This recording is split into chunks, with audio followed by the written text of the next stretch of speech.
Hi, welcome back to PJ Maybe's Red Dwarf review with Sadako24. Hi. Greetings, Smegheads. So, season 9 or Back to Earth. What did you think? What was your overall review thoughts on it initially? It's a mixed bag. It's a mixed bag, isn't it? It is. There was one or two really funny bits. I can't deny that. There was definitely some good Red Dwarf in there. Yeah.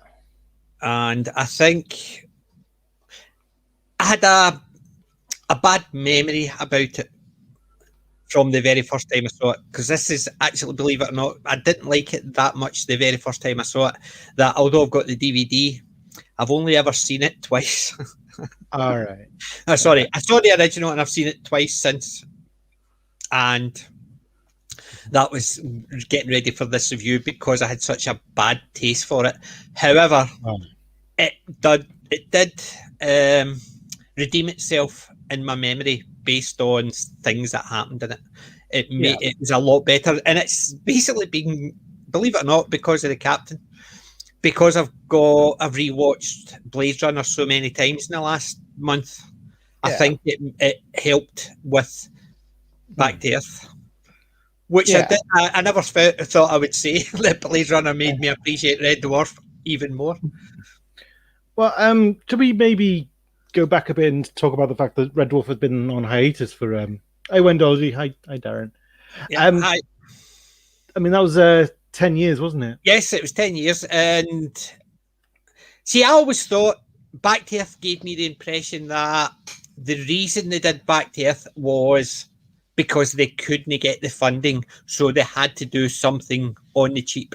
And the easiest way to do it would be very little CGI, no sets, so hence the reason why they're back to Earth. But considering the CGI they actually did have, and the sets they had to build for some of the parts as well as the CGI added in, it's sort of, when you look at it, it's not a case of they didn't have the budget.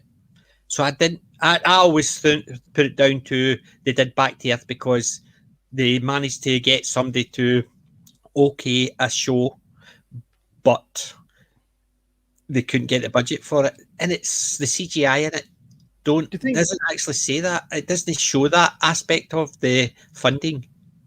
Well, I think you can kind of see the beginning, like the CGI sets are there, but like I think they felt that, well, the actors couldn't really interact with the set, so they thought, well, look, we can't spend the whole story special on a ship where they can't really interact with the surroundings properly, so we'll have to put them in a more natural setting. I do feel like in a way it's a little bit like Dimensions in Time with Doctor Who, because like it was similar in that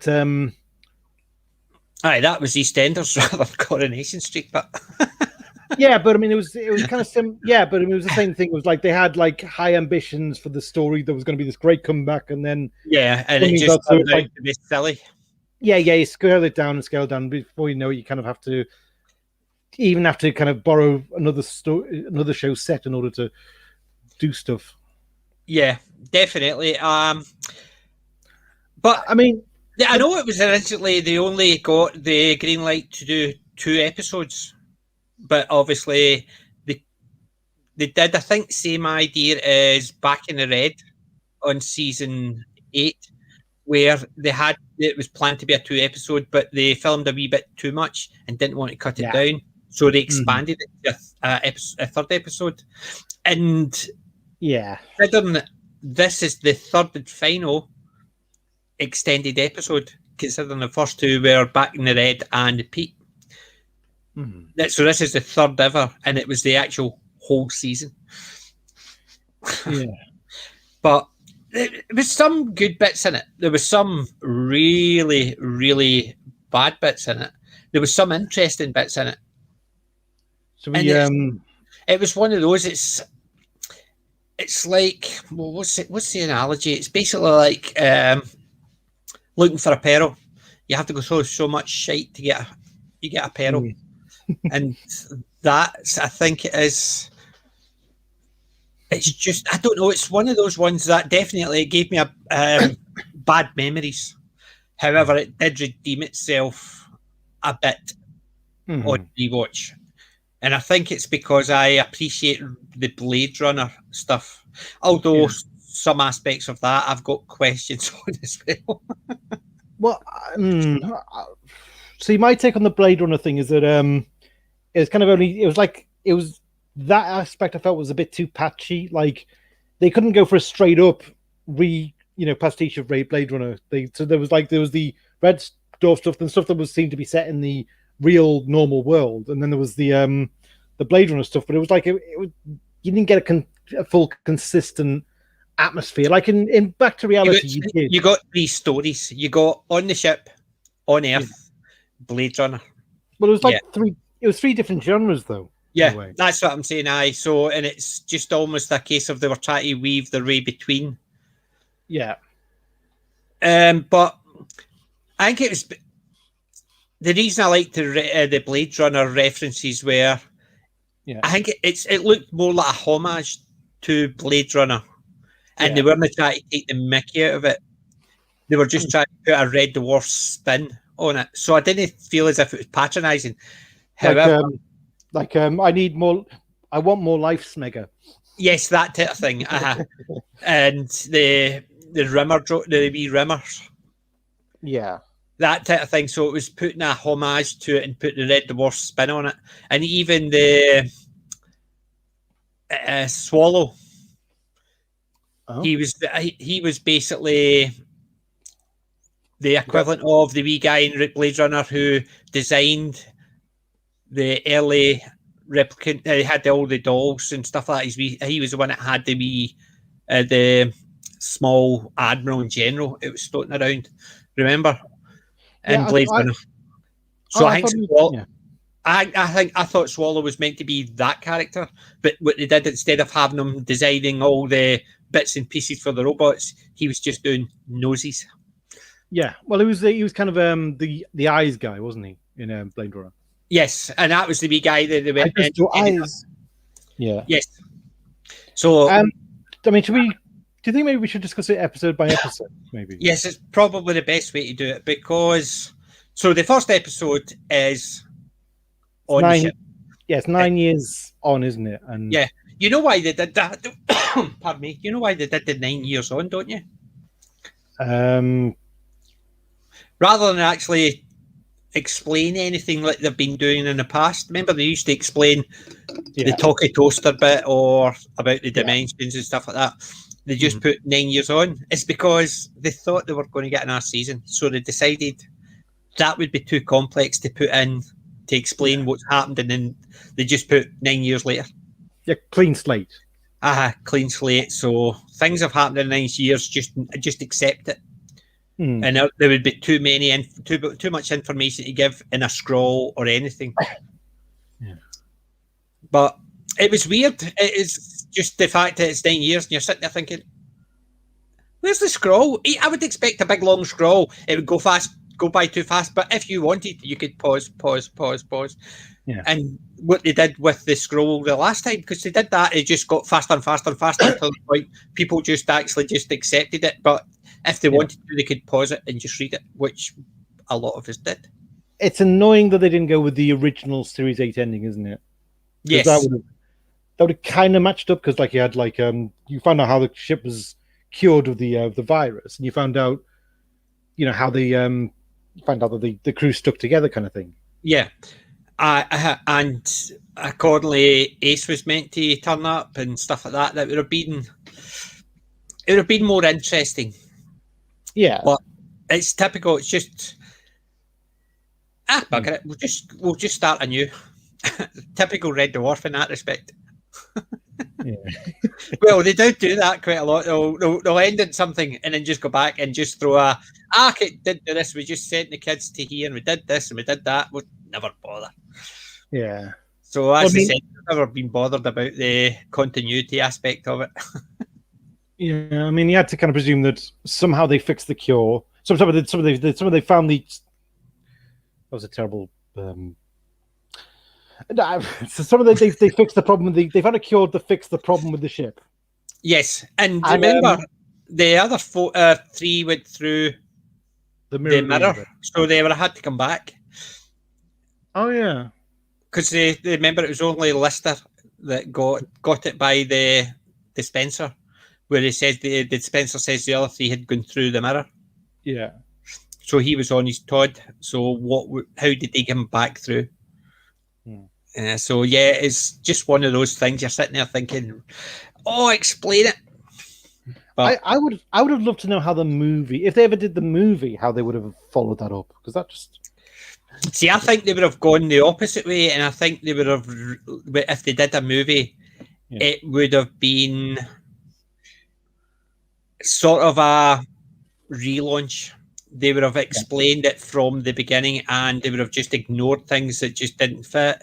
They would have changed. They would have just the things about the ship and stuff like that. They would have ignored it and just had it as a movie that runs alongside without actually impacting on the TV show.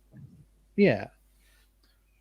Because if they want to do that, they would expect it just be Red Dwarf fans watching it. So they would have to actually do some type of relaunch to explain what had happened to new viewers. Well, I think with the movie, the framing device was going to be, let's see, I do have it on, okay. Set in the distant future where Homo sapienoids, a fearsome combination of flesh and machine, have taken over the solar system and almost wiped out the human race. The only survivors are the crews of long-haul space freighters that left Earth before the conflict began. The sapienoids send forth fleets of death ships to hunt them down. One by one, the human ships fall until only one remains, Red Dwarf. So it sounds like in that, it would have been the sapienoids would have been the framing device to reintroduce the Red Dwarf kind of thing. Yeah, and it sounds like they've taken the simulants. Yeah, I was thinking that too. So I think I'm glad they didn't make a movie. It sounds as if it's more like Battlestar Galactica.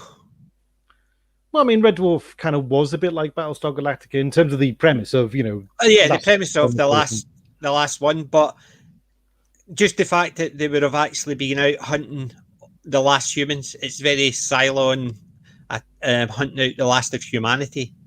That's what was meaning. It's very Battlestar Galactica in that respect. So the last ship is just considering it would be the last humans. Yeah. And two, do you think they would send battleships out for two people who will die in it's that aspect of it. It just long haul cruise where they had, if they were going to bring the crew back rather than just having the five of them, I could understand it. But if they don't bring the crew back and it's just Rimmer, Lister, Kachansky, Kat, Crichton, and maybe Holly. Yeah. Can you see them actually going down that route? If they're sending out the death ships, I would assume they would have had to have a full crew, which means there's no dead, Dave. They're all dead. Well, I think the idea was that these robots are so insane they just hate humans that they'll go to all those lengths just to hand down every last one kind of thing. But that's what I'm saying. It sounds very Battlestar. Just on that premise, it's just that the Cylons would do anything just to destroy the last of the humanity. I mean, getting back to the episode. I mean, yeah. So, I mean, did you feel like the feel of Red Dwarf was like it was almost like because there was a moment where quite early on, like right up until I'd say when what's that? Okay, when Lister was at kind of Kachansky's grave. And like, and there's that kind of observation, so you can see the whole ship carrying on its kind of voyage, and it's like you're really kind of hit by the enormity of like, Red Dwarf still kind of drifting. Yeah, and it's like that was kind of I thought that was a nice feel. They kind of recaptured the feel because I feel like, as I said last week, it was if Red Dwarf 8 missed something, it just didn't have the poignance of. It was like there were a lot of jokes, but there was no kind of poignance to it, like. There wasn't that sense of melancholy of being alone in deep space, and Whereas this kind of, I felt like they had that here, and I would have liked to I would have liked them to carry on with that in a way. I think, I could see where that you're saying that. However, there was aspects of that, like for instance, to me, instead of just having the single headstone with a couple of pictures around it, maybe a wall, a eulogy, so that goes into the observation deck, and there's pictures all around the wall of the crew, so you could see people you've already met before. So you could have seen Peterson, Chen, Hollister, that type of thing. So they could have actually had that. Whereas they got up to the stone, and the stone represents them all, and you see the Kachansky, but there's a couple other pictures. But the pictures, I didn't recognise who they were. So they're obviously, they've got the pictures that's probably crew. Yeah, I was thinking crew, yeah. Whereas I would have liked to have seen a Peterson picture there or something like that, just to give that linkage to Lister's goes there a lot more, and he's not just been doing it because of Kachansky. So if you'd seen some of his old friends there, that would have been a wee bit more poignant to show that he has visited it numerous times, not just because Kachansky's dead. Yeah. But I mean, I did like the touch of him reading that book, the sense of sensibility, and it's like, he's not a fan of it, but he knows that she loved the book. So he was and he's doing his best to, he does his best to give a good reading of it. Yes, even though he's looking for a car chase in it. Yeah. But it's the same again. See, the jokes, I thought sometimes they went too long, and sometimes they sort of blundered right over the top. Like that bit there, where you see the tears in his eyes, and then you see him reading the book, and then you see a couple of drops. Yeah. If they had lingered a bit more, it would have given a bit more emotion before the cat jumps in and it's realised it's splashing from the cat. But it's almost a case of drip, drip, and then the cat pops in. So there's no... I'm with you there, definitely. There's no pause for emotion before they trample all over it. It's just basically, oh, look, you sad crash, here's the cat. It's not like the cat with... Rimmer's dad's just died. I would have preferred chicken. So that you can understand the sort of the laugh straight afterwards, because it's in the middle of a conversation. The two of them have got different goals on it. But that one, the cat wasn't even there, and it looked like tears. But as soon as you actually think, oh, he's crying, then you don't even get that out before the cat pops in, and you realise it's just water dripping off the cat. And I thought, considering other jokes like the tomato joke, which I thought took too long, and it just the tomato joke was a wee bit too long in the tooth. Did you feel it was in character in some ways, or not? Initially, yes, but because they dragged it out, it's.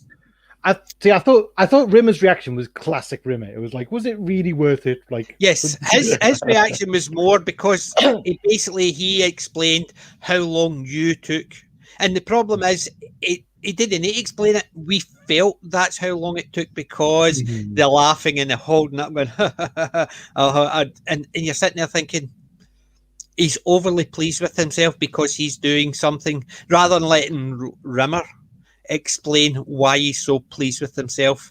He sort of explains it, then he lets Rimmer go on, and his explanation is better. Yeah. But because you've already seen Lister, the setup taking overly long, and you're sitting there thinking, it would have been funnier if he just walked in and says, I hate these, take a bite, and then just did it, and then he explains how long he's taking to set up that joke. Would have been funnier there than the preparation. You see him laughing and throwing up the tomato, going, this is going to be good, and you're sitting there thinking, the fact that you're telling us it's going to be good, is it really? Whereas if he'd gone in straight into it without any explanation, and then Rimmer's explanation would have been a lot funnier. So it's that type of thing. They extended the joke. Unfortunately, didn't extend it past the fun. They extended it leading up. Their lead up was the extension that was needed. And I just thought that was unfortunate. It's the same as when he walks in, level, and he's trying to get the Scutters to put this picture up. And I'm sitting there thinking, they're implying he's back to his soft light hologram. Yeah, I was thinking that too. And it just doesn't work in the hard light hologram, because the fact that he's sitting back telling the Scutters to do this, yes, he's a wee bit pedantic. He'd probably want the Scutters to do all the hard work. But you know why they did that? You know why they did that, don't you? It was because of the CGI sets. The actors couldn't really interact with what was on set, so it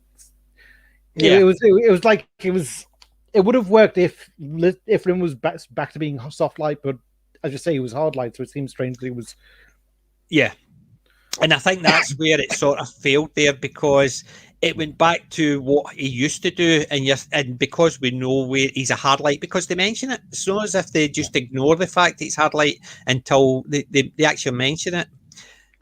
And the second, they mentioned it in this episode. So they make a special point of it because he's the one who has to get them out of the diving bell. He's the one who has to operate the machinery, and he's the one who basically just throws that bit of tentacle at him, and he captures it.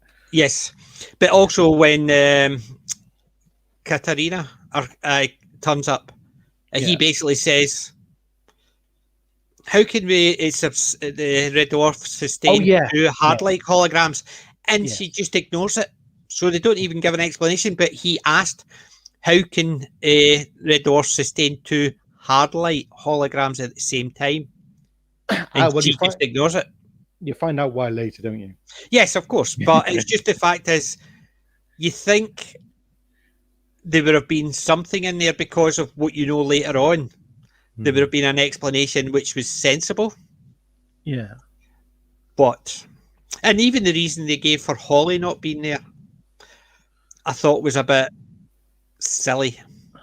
Well, do you think maybe they did that to change the dynamic a bit, where it's kind of like there is slightly less, like they don't have a navigational computer anymore, so they don't quite know where they're going anymore. And it's almost like they've had to kind of, in a way, it's almost like the apron strings have been cut. Like they have to kind of do the adult thing and kind of get on without Holly. Yeah, I suppose so. And the fact is, they're, as you said, wandering. They're just filling time. Mm-hmm. I don't know. There was bits in it where, as I said, were good. Like, as I said, the Rimmer explanation was far better than the whole joke about the tomato. And the keeping it level thing just seemed to extend too long as well. Level. Just for the wee punchline where he shuts the door and it goes swift.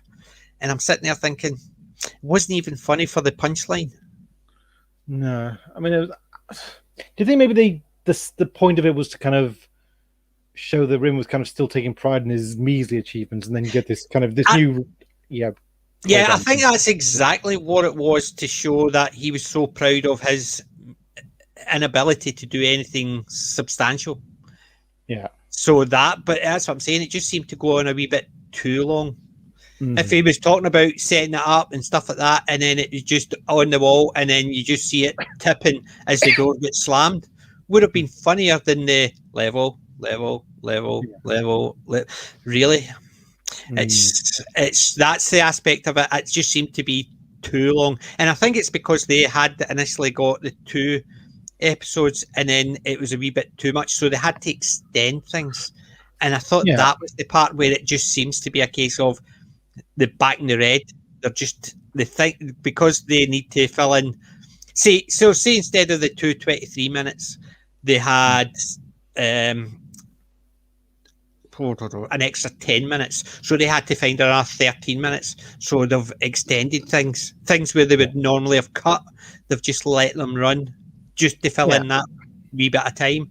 And I think that's where they would have been better just to cut more rather than extend more.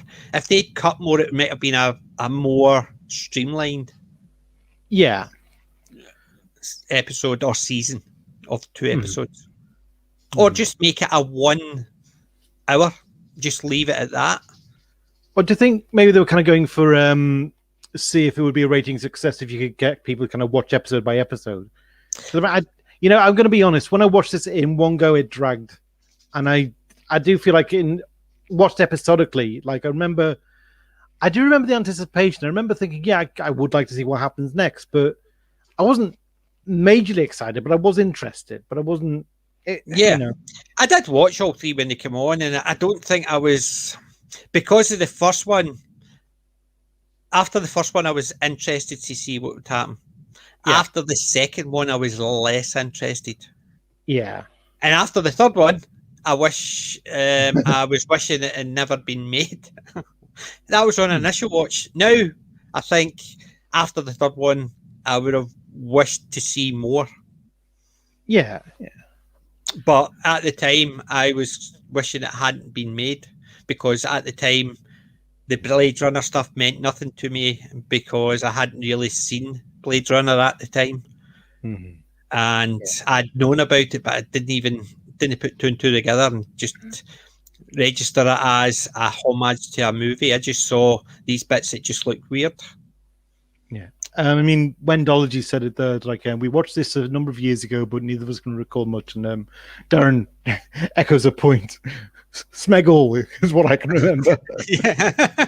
Which is actually really true because I remember seeing it and all I remember was I didn't want to see it again. I couldn't have told you, apart from the part that he was in Coronation Street, and that was it, because it was just one of those things. I knew it was in, he played himself in Coronation Street and he played Lister, and that was the only parts I remember. It was set in Coronation Street and that stupid wee car bug. Let's go to heaven in my car bug. And just the fact of the car bug as well. It's, I don't know. It's just something annoyed me about that. The thing is, see if that was at a Comic-Con, I would have been standing there getting my picture next to it. Oh, this is cool. Yeah. But the idea of it in the show, I went, oh. And I know fine well, if I had gone to a Comic-Con that was there, I would have been getting my picture next to it. Somebody's customised their car. That's what, because it was a fan, the head of the fan club's car, I could understand it. I could understand it, no problem. The fact that they're driving around in it, that was the part I didn't like. You know, the car itself I thought was cool because it was a fan's car, so they've got their wee car and just customised it. It'd be like me. I've always wanted to get a Scooby wagon, right? Basically one of those, a van which is a customised van. But I would like mine to look as if the TARDIS was on its side, as if it's getting transported. So instead of the van canopy, it would look like I was transporting a TARDIS. Yeah. On its side, rather than actually standing up. So it would be a bigger TARDIS. And that's what I would like it. So it would be a wee caravan, so I could go in there and that's it, the camper bed and all that set up in it. But as I'm driving along, it looks like I'm a truck with a TARDIS on its flatbed. Well, I can understand that aspect of it. So I could, but just them driving around it just sort of went, oh no. I think it was with 2 things with the car bug thing. One, it feels like they just borrow. It's like because of they've had to scale everything down, they've had to kind of borrow stuff on the cheap. Yes. So like they didn't have Starbug, so they had Carbug. Yeah. And the other thing, like watching this, like episode 2 and 3, like in the end of episode 2, and they just drive to the destination, don't they? In episode 3, they do a recap of that, and they drag it out with Lister and the crew kind of doing pretending they're actually flying Starbug and landing check and all that. And that did not work. It did not work. It grated. One of the things I've got as a point, and I thought, like season 1, there was a couple of things. The tomato joke I thought was too long. The keep it level joke I thought was too long. Me silly things like the Rimmer when he was ignoring the problems in the diving bell. Yeah, when he was dancing and he's dancing and the music, but are going on about how it'll traumatise me. What version of Rimmer is that? Because it's not the Rimmer we've got to by the end, even by the end of season 8. But by the end of season 7, it wasn't that Rimmer. So by the end of season 8, it was a different Rimmer. But even by the end of that, this Rimmer wasn't that. By going on about how traumatizing it is for me watching all yous getting killed and splattered, and how just and I'm standing here scared I can't press a button because.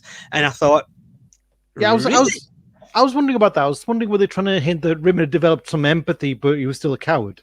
Like, because he'd been with the crew that long, he'd gotten to know them, and maybe he was horrified at the thought of them dying, but he was still too cowardly to save them. Yes, but then the next minute he turns around and goes, "Oh, I'll press the button."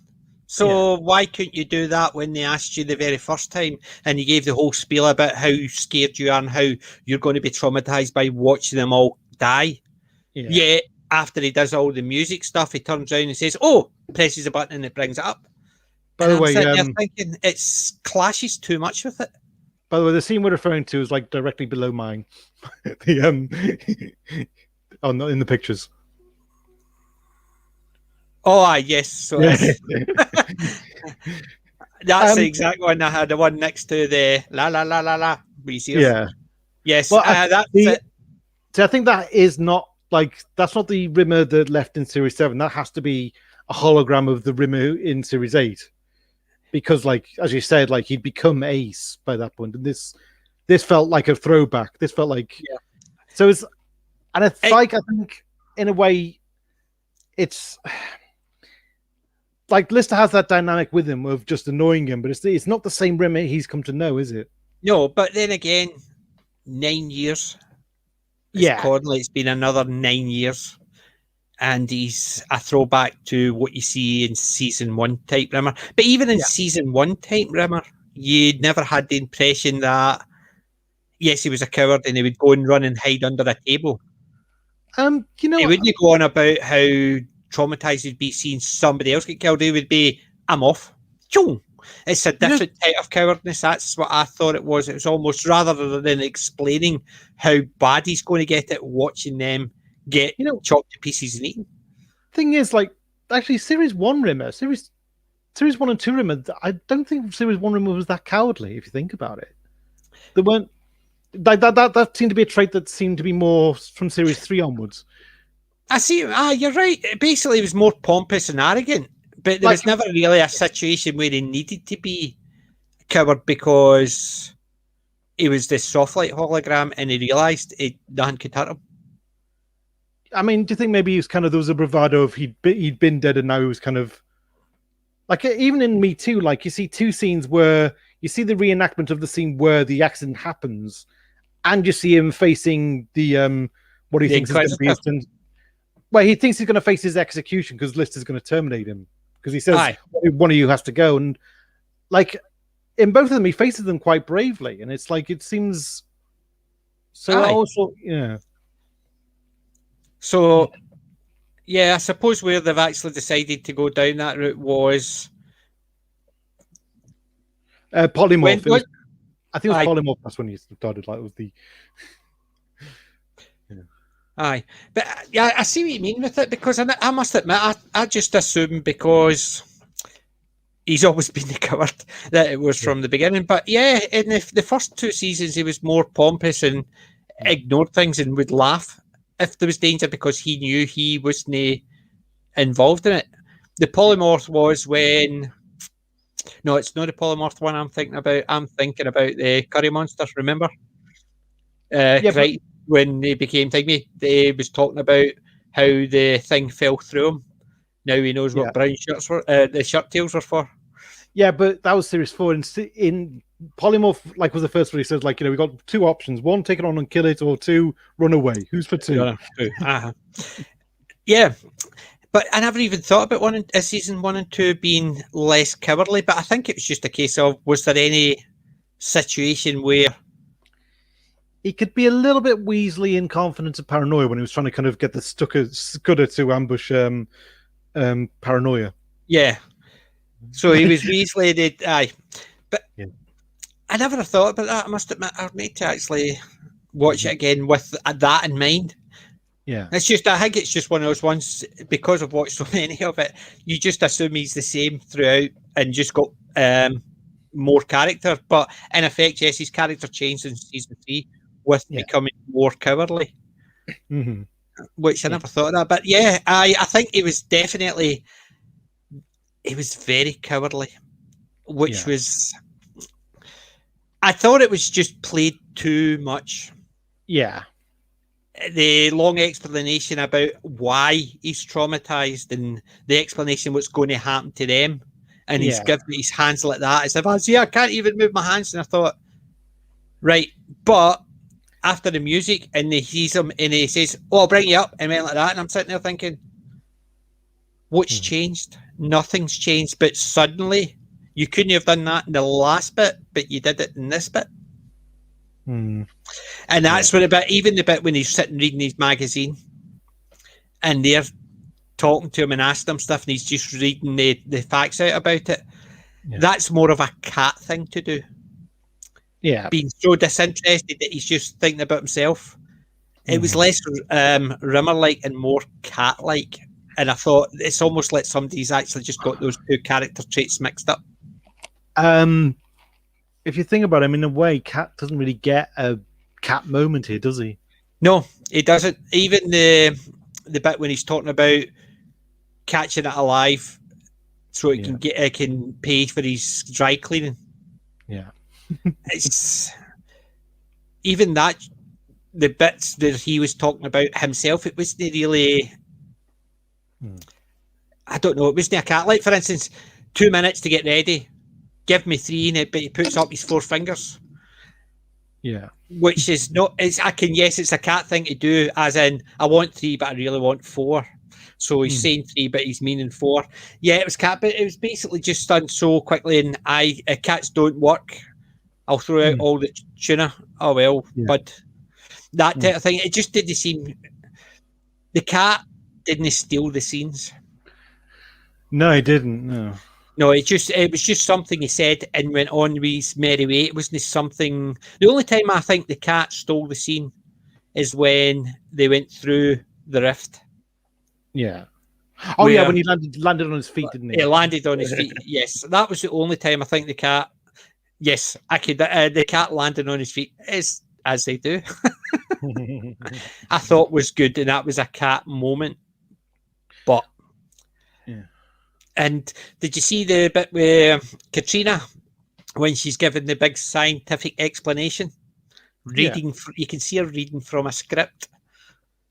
Oh, I didn't see that. No, she's meant to be looking at Rimmer and explaining to him, but you can see, because it's not a case of they've got the camera and where Rimmer would be, they've got the script, so she's looking in the same direction. The script must have been here. And you can just see her sort of going like that and looking and reading the script. And then after she finishes, you see her eyes going back to Rimmer. It's just so obvious. I was noting myself. Do you remember the Smeg ups, like the old ones for Series 5? Those one for the Inquisitor where we don't exist here anymore. And like the camera pans across, and like Lister puts the line up, and like it gets caught. It's like, damn, it got caught. Then you cut to Crichton. Then you see the paper come down. Yeah, I did see that one, and it was that's what it reminded me of, and it's because I could just imagine. But even at that, you saw them when they were doing it. They were actually putting it up in front of his face, so his eye line was the same place, and putting it down. But I think it looked like somebody was standing behind Rimmer went beside, so she was looking sideways and then she looked back at him, and it was just so obvious because of that. But did you see the Smeg ups on this one? Well, I mean, just to play devil's advocate for that moment, do you think maybe the hint was that she was supposed to be quite superior, so in a way she kind of look at him, but it'd be kind of in that evasive way of she just kind of, she wasn't really, that kind of thing. Yes. I would have preferred if they'd actually put it slightly above his head, so she's sort of looking over him as if to, I'm not looking down at you, I'm just going to explain it like I did it, and then look down at him and to spell it, but looking to the side and then going, it just is too obvious. Whereas you imagine if they'd held it above his head and she was doing that to him and talking away and explaining it, and then looks down as if to say, Now do you understand? It would have been funnier, but because I think it's they just didn't see it. They tried to get it so our eye lines. So I think maybe you could just see her eyes swivel back. So it goes from that to that, and that's the part I noticed.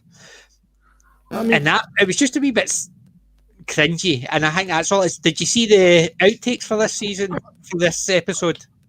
Not yet. I haven't seen them yet. No. Watch her and her outtakes. Okay. She's so annoying. Oh. Right, have you ever seen the outtakes for things like Bottom or Blackadder with Rick Mail?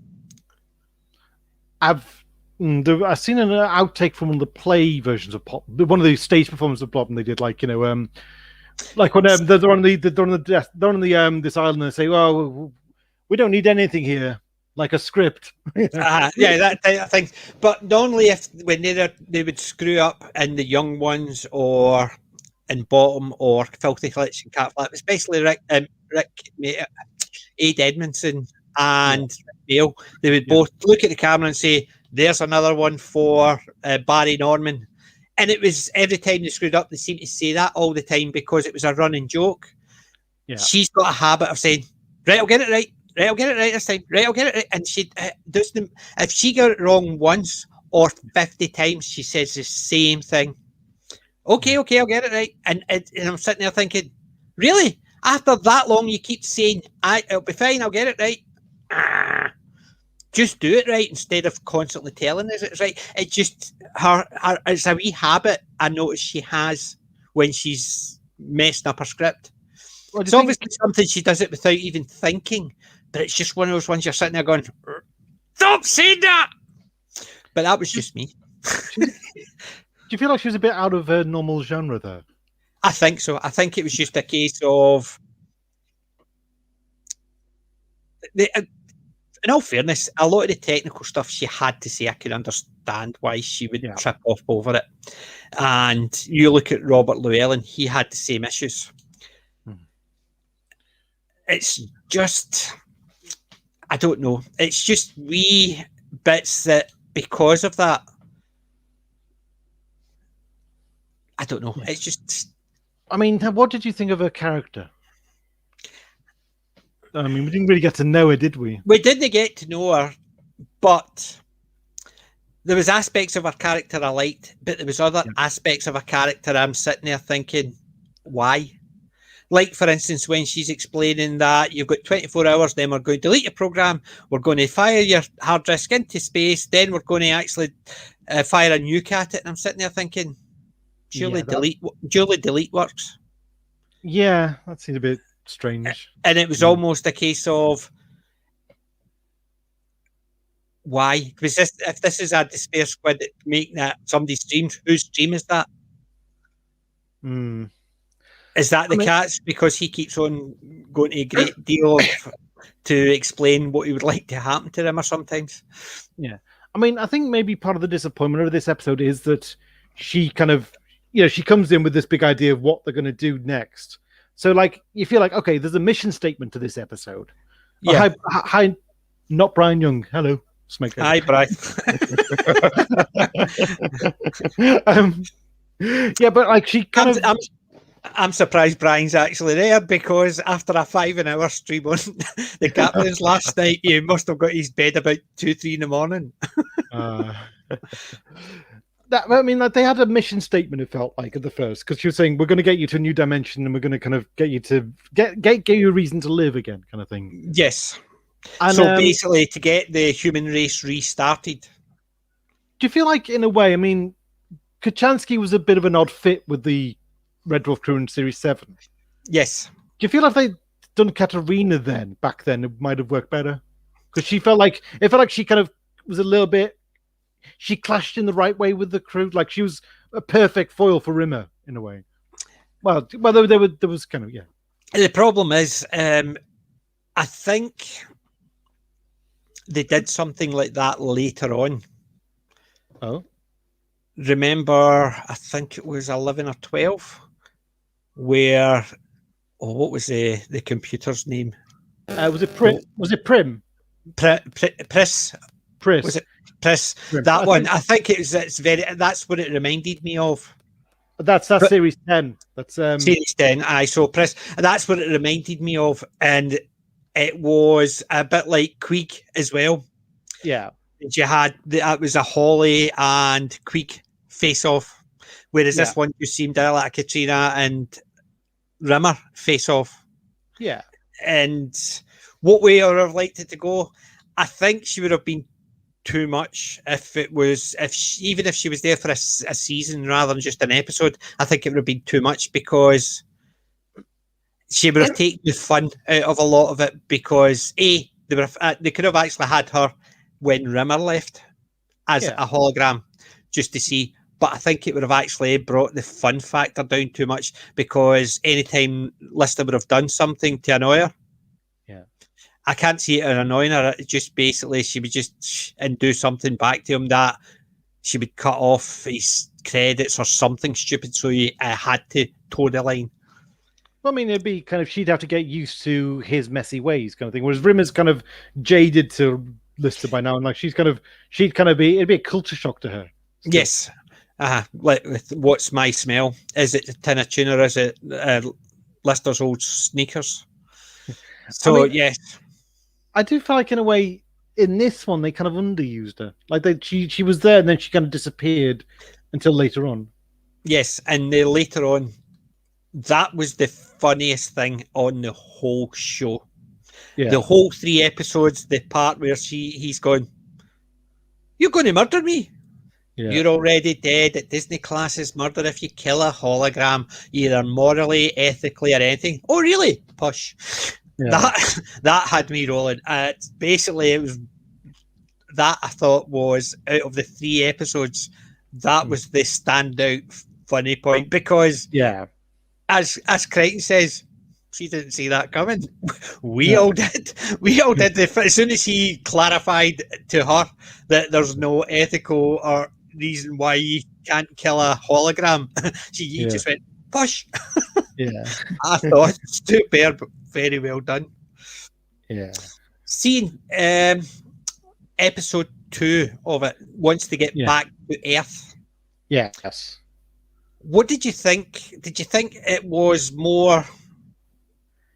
There were little bits that felt like kind of a Red Dwarf flavor, like, you know, when Crichton's saying the reason why like he's looking at DVD and saying, "Oh, they didn't last long because people kept losing the discs, so they brought back video." I thought that was quite a Red Dwarf line, and yes, it was, because they obviously started. They would refer to videos and the future, the big triangular ones and stuff like that. So the fact that they played on that, I thought, was quite good. But they obviously brought up the Blade Runner aspects of it in the second part, but it was the fact is, when they were walking down the street and stuff like that, then you had the kids on the bus, and it was things like that. What did you think of those parts of it, when they're walking down the street and in the shop and stuff like that? Well, see, like the bit where the Lister meets the kids on the bus. I mean, I think they gave the kids too many lines to deal with, and like, but I think, like, I like the fact that Lister was kind of really kind of, you could kind of empathize with him coming to terms with the fact that he was fictional all along. But I feel like some of the joke, I mean, the joke about the toilets, that didn't really work. That didn't make sense, really. It didn't, no, because and it didn't really go anywhere either. It didn't. It just basically mentioned how jumping up and down with his butt cheeks apart, waiting for the inmate, and you can't start a conversation at that point. Yeah, it made zero sense. No. But even things like, see, the bus with the kids.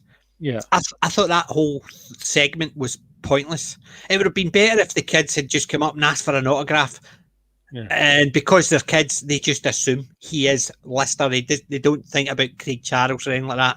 They ask her his autograph because they love Lister. They know she's going to get back the Kachansky, but we know she's not dead because my dad told us it. And it could have been just a case of kids wanting an autograph and just explaining what they've been told. The one funny bit in that was when the brother said she's really smart. Like when we watched Titanic, she knew the ship was going to sink. I thought, yeah, that's typical big sister. I've got three big sisters, so I know exactly where that was coming from. She could tell the future because she was telling me what would happen in this movie that we got the video that she watched last night and stuff like that. But yeah, that part I found funny, but I thought the whole aspect of it was them explaining everything to him. I thought it was a bit pointless. It would have been better if it was just a quick 2-minute scene of two kids seeing him being kids. It's not a case of they know that's an actor playing the part and I just want Craig, could you sign that? It'd be there's Lister going to sign this and I've just got this and we know your thing because my dad explained to me that crying obviously and they could have just did that and then by the way tell Lister he's Rimmer he's a smeghead and walk away. That was a great one. Yeah, that made me laugh. If they tied it all into a very quick scene rather than the two of them explaining it and justifying it and saying how, and I thought that's pointless. It would have been better if it was just a quick scene of somebody asking for his autograph and explaining how kids are so excited because they've met somebody from the telly and they're telling them what their dad says is not going to happen. Don't worry about it. You'll get her back because you're dead sad and all that. It would have been better if it was just that kids just being overly enthusiastic, telling him, getting his autograph, and then just get away and say, tell Rimmer he's a smeghead. A 2-minute thing rather than them explaining everything, and it just seemed too much. I same again, it just seemed to be as if a case of they just didn't want to cut it, they wanted to stretch it out. Yeah, I mean, the point of the scene, I suppose, was to give Lister hope, and that's what kind of gets him to come back to reality in the end. That because he thinks, well, maybe Kachansky is still out there. But that's what I'm saying. It was just the thing they were doing would have been fine if it was just done in a quicker, more quirky way, rather than two kids just sitting there and telling them line for line. And that type of thing, and just did offhand. It was just that's what it felt. It's just as if it was just too much. I mean, do you feel like in a way they were going for that meta direction because they wanted to kind of that was their way of explaining in a meta way, acknowledging that the show was kind of back, but they weren't sure where it was going to go. Yes, and so in a meta way, they were saying there were these other seasons that didn't happen, but it did in this universe, and you kind of. This is what was meant to have happened between seasons. I think so, yes. It's definitely because they kept referring to this season 9 and 10. And 10. Yeah. Because that was not meant to be a season. That was just meant to be, listen, there it's out there. We've got the thing. Now give us season 9 and 10. So this was meant to be set because the 9 and 10 were going to be set before Back to Earth. In the 9 years, that's what the 9 and 10 is. That's what they were hoping to. Oh, I see. That's why they kept referring to them before the Back to Earth, and that's what the Back to Earth was. That's why they did the 9 years. And if they got a season, they would have dumped it in front of the Back to Earth. So that's the 9 and 10 they were talking about in the Back to Earth season, because that could have been watched at any point. Without actually, because they didn't get it, that's why they called it 9. Then they had to do a 10, 11, 12 years later. Yeah. But there was 3 silly things, like, for instance, as you said, the Carbug landing sequence was too long and too silly. I mean, it was, like I said, like they made a point of making it too long by the fact that in the in episode 2, you don't get any of that. You just get them driving to the scene. It makes sense. I thought about another thing about the Carbug thing is like they never went for the comedy potential of Carbug, which is just, the strange looks they get from people, or or maybe a bunch of like chavs trying to vandalize the car or something. Or so it was like it felt like a bit of a wasted joke, really. Yeah, it would have been funny because you imagine the chavs vandalizing it and it's Rimmer. It goes up to stop them, and they punch him or try and stab him, and realizes a hard light hologram. He just looks down and goes, "Ow!" Yeah, but nothing, and they can't do anything to him. Yeah, even though he's causing pain, basically they try and stab him and nothing happens. You know, one of the funniest bits I remember from Bottom was remember when they were trick or treating, they had to deal with those other little chavs who were kind of trick or treating as well, and they had that fight with the little kids behind the. You know, you kind of see behind some kind of fence. You see the fighting between them, and you know, and then they come out like, oh, they won't mess with us anymore. Like, and then Aid says, yeah, because they know we got no money now. And that was the run with Rick Mail with his devil outfit. Every time he pressed the button and he's thinking that one. Yeah, and you remember like what was it, Spud Gun kind of you know, having a smoke with Richie going, how come you say trick or treat, he has to fail himself? Yes, I remember that bottle. I've got the Bottom collection, I must admit, and I've been to see a couple of the shows live. So I have. Yeah. That was a good long time ago. That long ago, my t-shirts fell apart. So I basically saw them when they were in Glasgow. So I did, and I saw them when they were in Birmingham as well. But I've got the whole box set of Bottom, and I've got the box set of the movies. There's the stage plays. Yeah, they did only the Guest House Paradiso as well as Filthy Rich and Cat Flap and the Dangerous Brothers. There's a do you have Mr. Jolly Live Next Door from the comic strip? Because that was I've got the comic strip one. I don't think I've seen that one in a while, but I have got the comic strip presents. Yeah, because it's before Bottom, but it's like it's the same. I think they're meant to be the same characters because they're both called Richie and Eddie. Aye, although I'm assuming it's probably not Eddie Hitler. Probably not, no. But I must admit, I think I would love to do a review. Just everybody on just talking about Bottom or Filthy Rich and Cat Flap, the Dangerous Brothers. Yeah. Just all Rick Mail and Ed Edmonds and stuff. They were just superb, the two of them. Yeah. R.I.P. Rick. That was just... I mean, you know what? His time. You know, like with the young ones, the idea kind of came for the young ones from the fact that Rick used to do his act, and now Nigel Planer used to do his act as Neil. Like, they were separate characters. Like, yeah, you Rick had Kevin Tuvey. Yeah, well, like Rick would kind of come on as Rick the poet, and he kind of go, "My name's Rick," and the audience would start laughing. You go, "Shut up! Stop making fun of me!" kind of thing. And he did his poem to Vanessa Redgrave. Vanessa Redgrave, that's right. And he always had a picture under the fridge, yeah, and stuff like that. So they always thought it was a running gag, but it's the same idea. And then Neil, yeah. But yes, near to the theatre. Yes, Nigel Planer basically he did a lot of Terry Pratchett's audiobooks. So he did. Oh, cool. Believe it or not, he's not as good as Tony Baldrick, Tony Robinson. Tony Robinson, yeah. He's no Tony Robinson's better at reading them, but I've heard a few from different people reading it, and Nigel Planer is definitely second favourite auditor on. Orator. Big T Moore. He remembers Bottom Live. Yes, I remember Bottom Live. Bottom Live is just superb. I saw it twice on stage, once in Glasgow, once in Birmingham. Yeah. I love it. I've got the movies, the recordings of them on DVD, and I've got the Bottom live. I've got Filthy Rich and Cat Flap. I've got the Dangerous Brothers 25 years of. I just love Rick and Ed. They are just classic. Even Kevin Tuvey, where Rick started. I've got a load of that stuff. I just do like them. But anyway, Big T Moore, I'll not actually call you what the captain calls you. Thank you for joining us. We were on the stream yesterday, and he was in the chat. So thanks for joining us. And back to that. Do you know Carbug? See, they mentioned it, and he hands him the keys and says it's legal.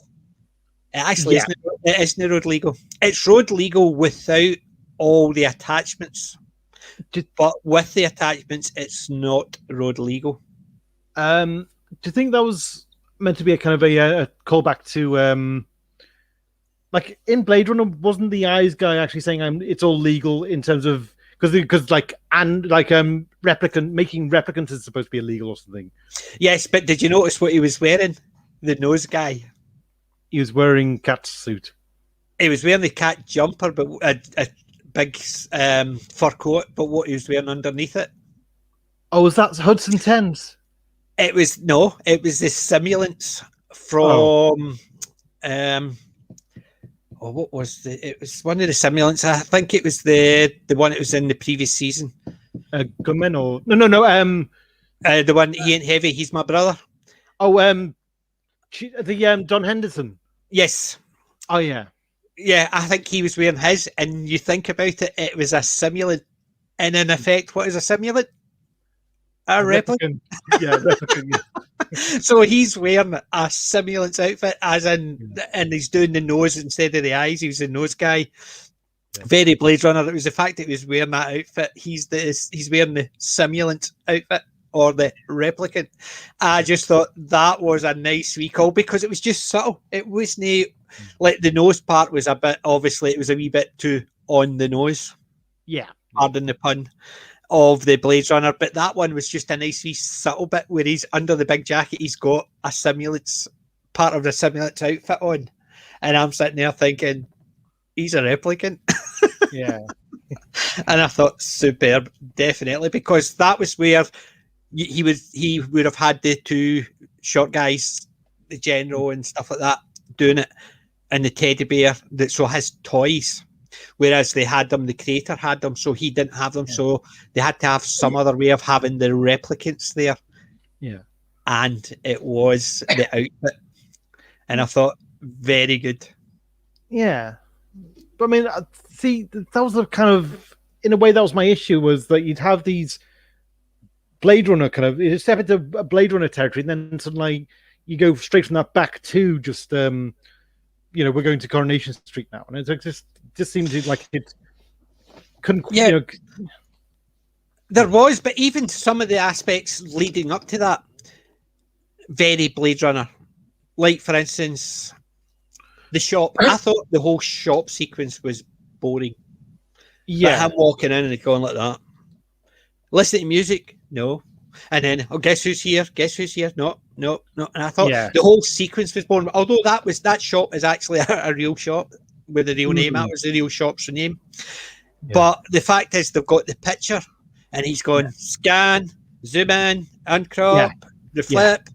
That's Blade Runner. That's what Deckard is. Yeah. And even turning around corners, which I always thought, how could a picture do that? Because although it's looking for a reflection, you see round a corner, he's also telling it to rotate round, and it's going through the door and rotating round, but he's not looking for the reflection of the door. He's basically going through the door and rotating. I thought, that's one hell of a picture. It could do a 3D of something you can't see. But this one was, I think it was better, even though the punchline was, we could have looked it up in the phone book. Yeah. I think it was actually better that they used the Blade Runner technology to do all that. I thought that was a nice wee homage to it. And but then they got to the shop, the nose guy instead of the eye guy. I thought it was a nice wee homage to it. But yes, as you said, then they would drag you straight back out and into the street.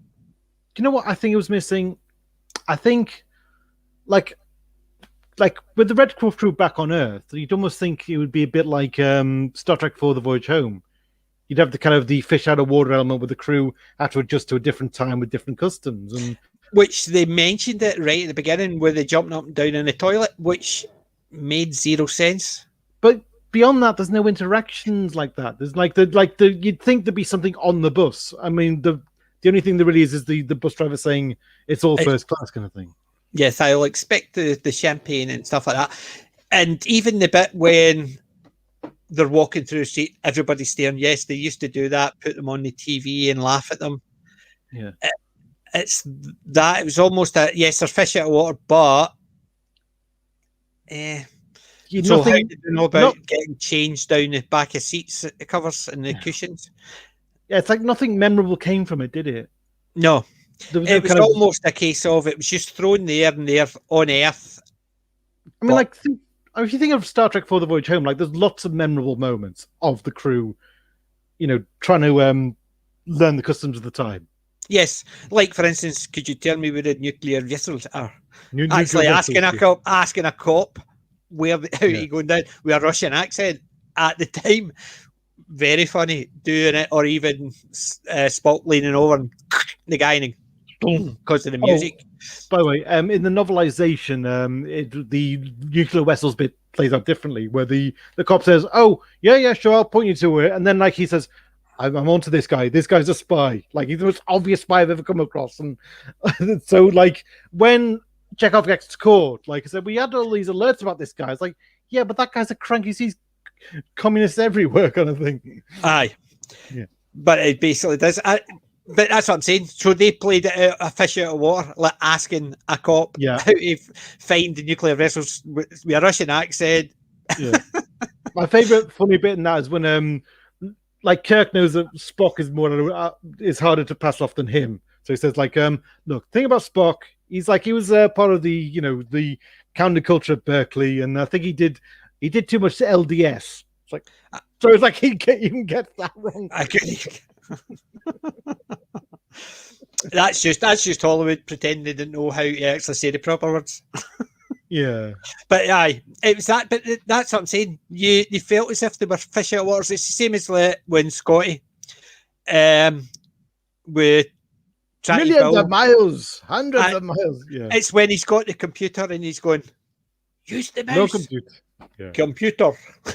Yeah. You know what I mean? He's talking to the computer and it's not working. The guy goes, use the mouse, and he picks the mouse up and starts talking into it. And then they're going, oh no, you need old fashioned. Yeah. And I'm sitting there thinking, yeah, that is the fish out of water type. Like somebody says, use the mouse, thinking you know how to use that, and he picks it up and I thought it was funny. But yes, in this there was nothing that told you they were from a different time, a different place. No. And it's unfortunate. It's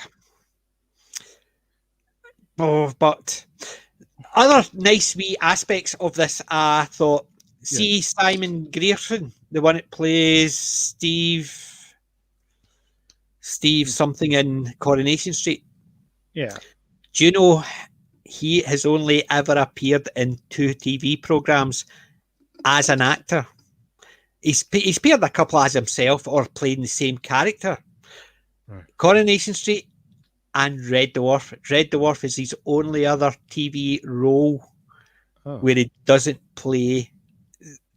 It's basically he acts a part of himself. All right. But he basically is acting a part rather than actually being on a True Life thing or as a Coronation Street character. So he's never been in any other acting roles except that. And that was, I found, quite weird, because you've got a lot of actors who have appeared in Coronation Street, EastEnders, Emmerdale, which they've done other things as well as doing that. And he's never appeared in anything else except Red Dwarf, and it was he technically appeared as himself, but it was obviously an acting gig because it wasn't his real self, which I found quite weird. There was another one as well. Chloe Annette. You know, this was her first acting gig in 7 years, and the last acting gig was Red Dwarf. So in 7 years she hadn't acted. It took me several times to recognize it was the same Chloe. I thought maybe because of the hair. Yeah, I thought they kind of recast Kachansky again or something, but no, it was Chloe. Yeah, because she's only in it at the end, and I thought, well, why wasn't she in it? And if she was going to be cast, then why wasn't she? Yeah, I thought that as well. I thought she would have been. She was the one that would have been helping them. Would have been a bit better because but why? It just seemed. It would also. Weird.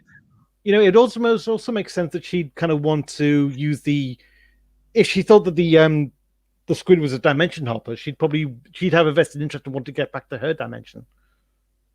Yes. So, but even if it's the fact is it's the Chloe she's playing herself, then she would want to get them away because she doesn't want to get dragged back into Red Dwarf if she's given it up. Do you think maybe in a way it was like they were trying to prepare us for the fact that it was just going to be the boys? If it went to series, it was just going to be the boys. Yes, I think that's basically what they were doing. That's basically she's not coming back, and although the actress is fine, just in case people who think TV world is real, the actress is fine. So here she is. See, but after all, as well, did you like the end of it where they were explaining the dimension? You mean those people actually think we're a TV show? It says, yes, every time you have a vision, a dream, a hallucination, it creates an alternate dimension where that becomes real. So every time you have a dream, that becomes a dimension. So somewhere out in the multiverse, there's one with giant ants, because I remember having a dream when I was a kid about them, the movie. So there is a world out there where giant ants live. No, that didn't sound quite right to me. I feel like Crichton was kind of... That didn't sound like the thing It didn't sound like the kind of theory Crichton would make. I felt like... I think they were just kind of being a bit meta there. It was, but the reason I found that funny is this week is Captain Cockney Spock is Blade Runner week. So the fact that I watched this, I thought he needs to watch this, so I told him to watch it. But he's got a big theory about time travel and dimensions. And if you go back in time and change anything, you're not changing anything in your timeline. You're creating an alternate timeline, which is an alternate dimension. So it's like the Martin McFly one where you go, choop, and then it comes, so you can't come back to your dimension. If you do, any changes you've made in the past can't be done because your dimension is that one. If you created you made a change, then you're changing in an alternate dimension. And I thought Crichton's description of it fitted quite well with the captain. So that's what I was saying. I thought it's only because we were talking about time travel and stuff like that last week and this week. So we were basically, I thought you need to watch that episode of Red Dwarf because he's talking about rewatching Red Dwarf, and I said you need to watch it. If you're wanting to start watching it again, because he's a big Blade Runner fan and he's got the time dimension theory,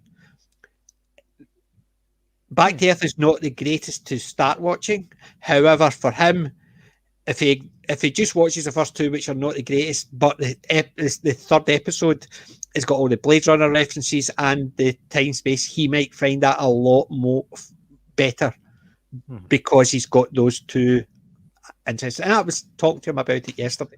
So I'm hoping the captain's actually watching. But I've never seen him in the chat, but I've not seen him in the chat. We got a bit ahead of ourselves, didn't we? Because there was the Coronation Street bit.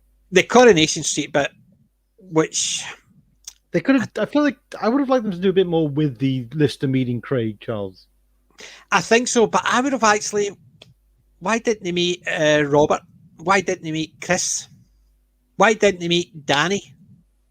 Even if it was just a case of they tried to meet them, but they went up to try and meet Robert, and he was, sorry, I'm filming, I'm doing this, and he's away to do the scrap heat challenge, or the Chris, and he's, no, sorry, I'm actually doing the big earth mover machinery one, or they go to Danny, no, I'm actually doing this, or I'm off, no, we can't meet Danny because he's actually down in Santa Maria filming Death in Paradise, something like that. So we couldn't get them because they're in different countries, but no mention of them, just Craig Charles.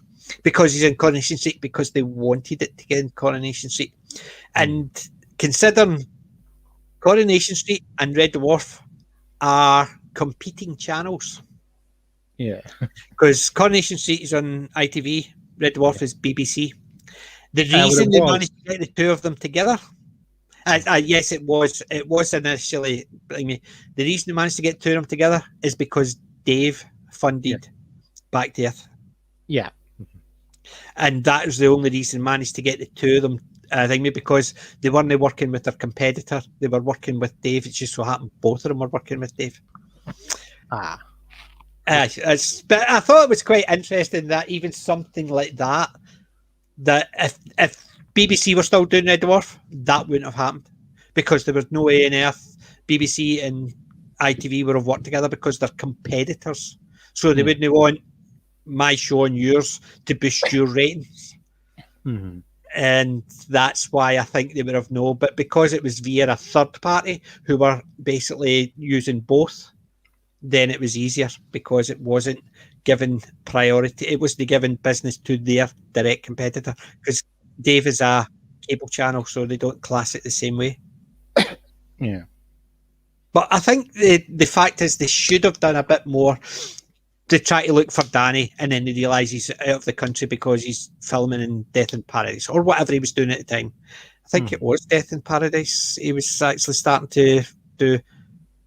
But or they were speaking what to find Chris, but he was off looking at these big diggers in America or whatever it was, and they were maybe trying to get hold of Robert, and Robert was rushing off to do something, but it was just you see him without his makeup on, rushing off, and they're going, he looks silly, and that type of thing. They can imagine Crichton saying, well, it's sort of flashback to when he became human.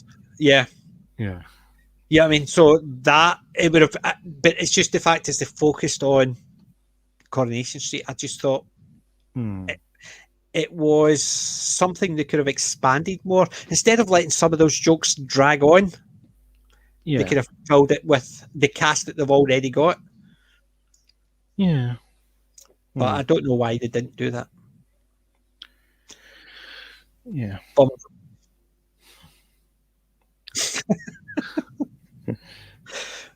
But all in all, I thought episode 3 tied it up a bit better, and that was because, yes, the Blade Runner references were a bit hit and miss at times, because they let you got you right into it, then they dragged you straight back out. They didn't let you flow into it. No, well, I mean, again, I think it was the fact that the limited budget, so like there'd be kind of our world, Blade Runner world, Red Dwarf world, and it's like you kind of flit between normal our world, and I feel like, to be honest, my overall feeling about Back to Earth was that it was kind of, it only felt partly like Red Dwarf. Felt like there was bits of Red Dwarf in there, but a lot of it just felt like normal, average TV of the time. It didn't have that kind of special, timeless quality. I think you're giving it a wee bit better than I would, because I would say it's more low grade comedy of the time. There was one or two exceptionally funny Red Dwarf bits. Katrina getting thrown in front of the bus, the slagging Rimmer about Rachel, and just other wee bits here and there. However, the jarring way they did a lot of the jokes, where they sort of dragged them out too much, I thought it went low quality. It's almost like somebody was writing it and didn't know when to rein it in. And then there was bits that I liked, which were homage to Blade Runner.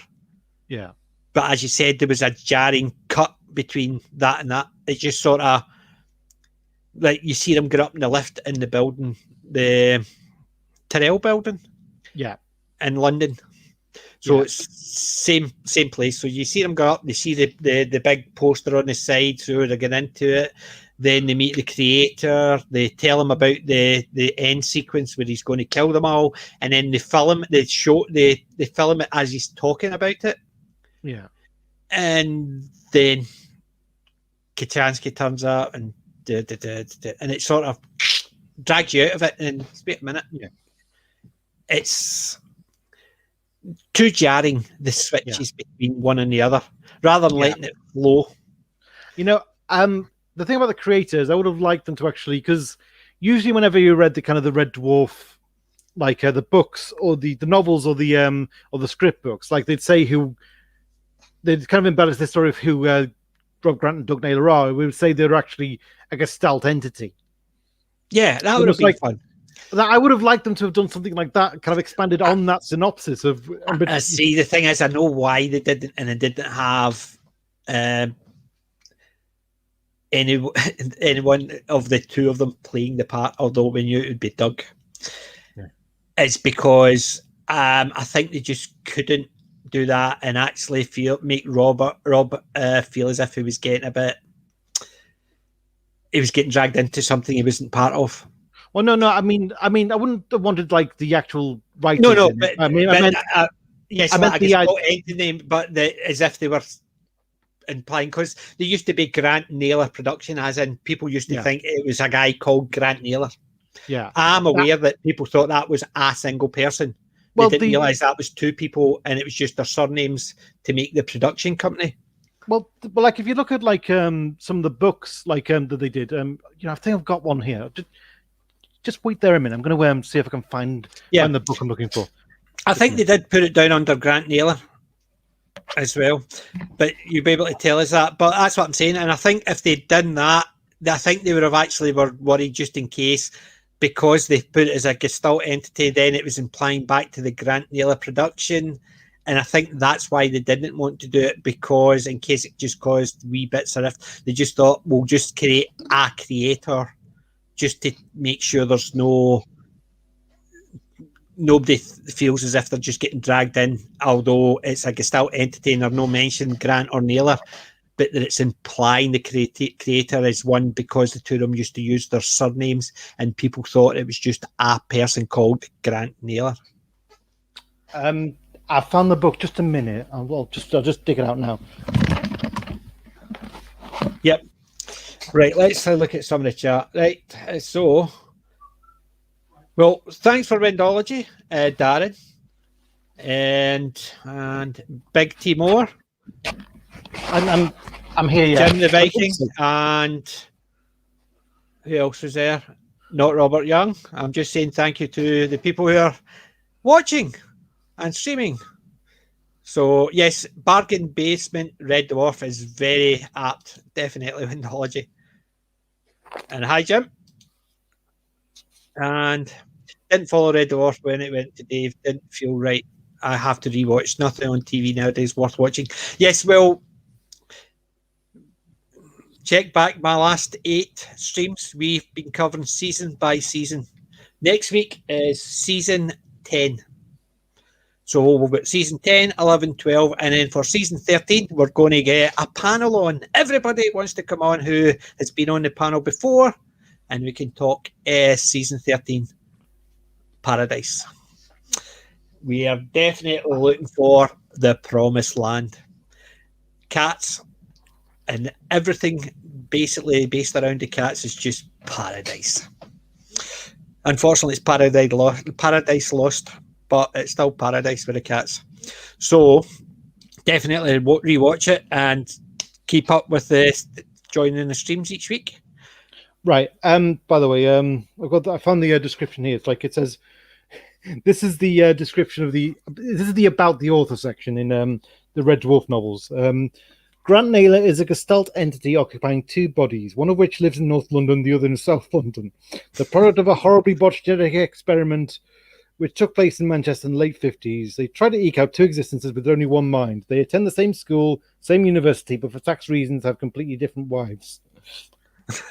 See, and I think they basically did that is because when they started writing, they would it was under their own company called Grant Naylor, and people actually did think it was just one person owned it called Grant Naylor, hence the reason why the Gestalt entity came out and they used it. But I think what the reason they didn't want to use it and they just had a creator is because if they'd used the Gestalt entity, it would have been harkened back to the 2 of them, and that's what they didn't want to do. They didn't want to tread in anyone's toes and make it, even though they might not have called it anything except a Gestalt entity, they might have felt as if they were trying to bring that in about the 2 of them being seen as one.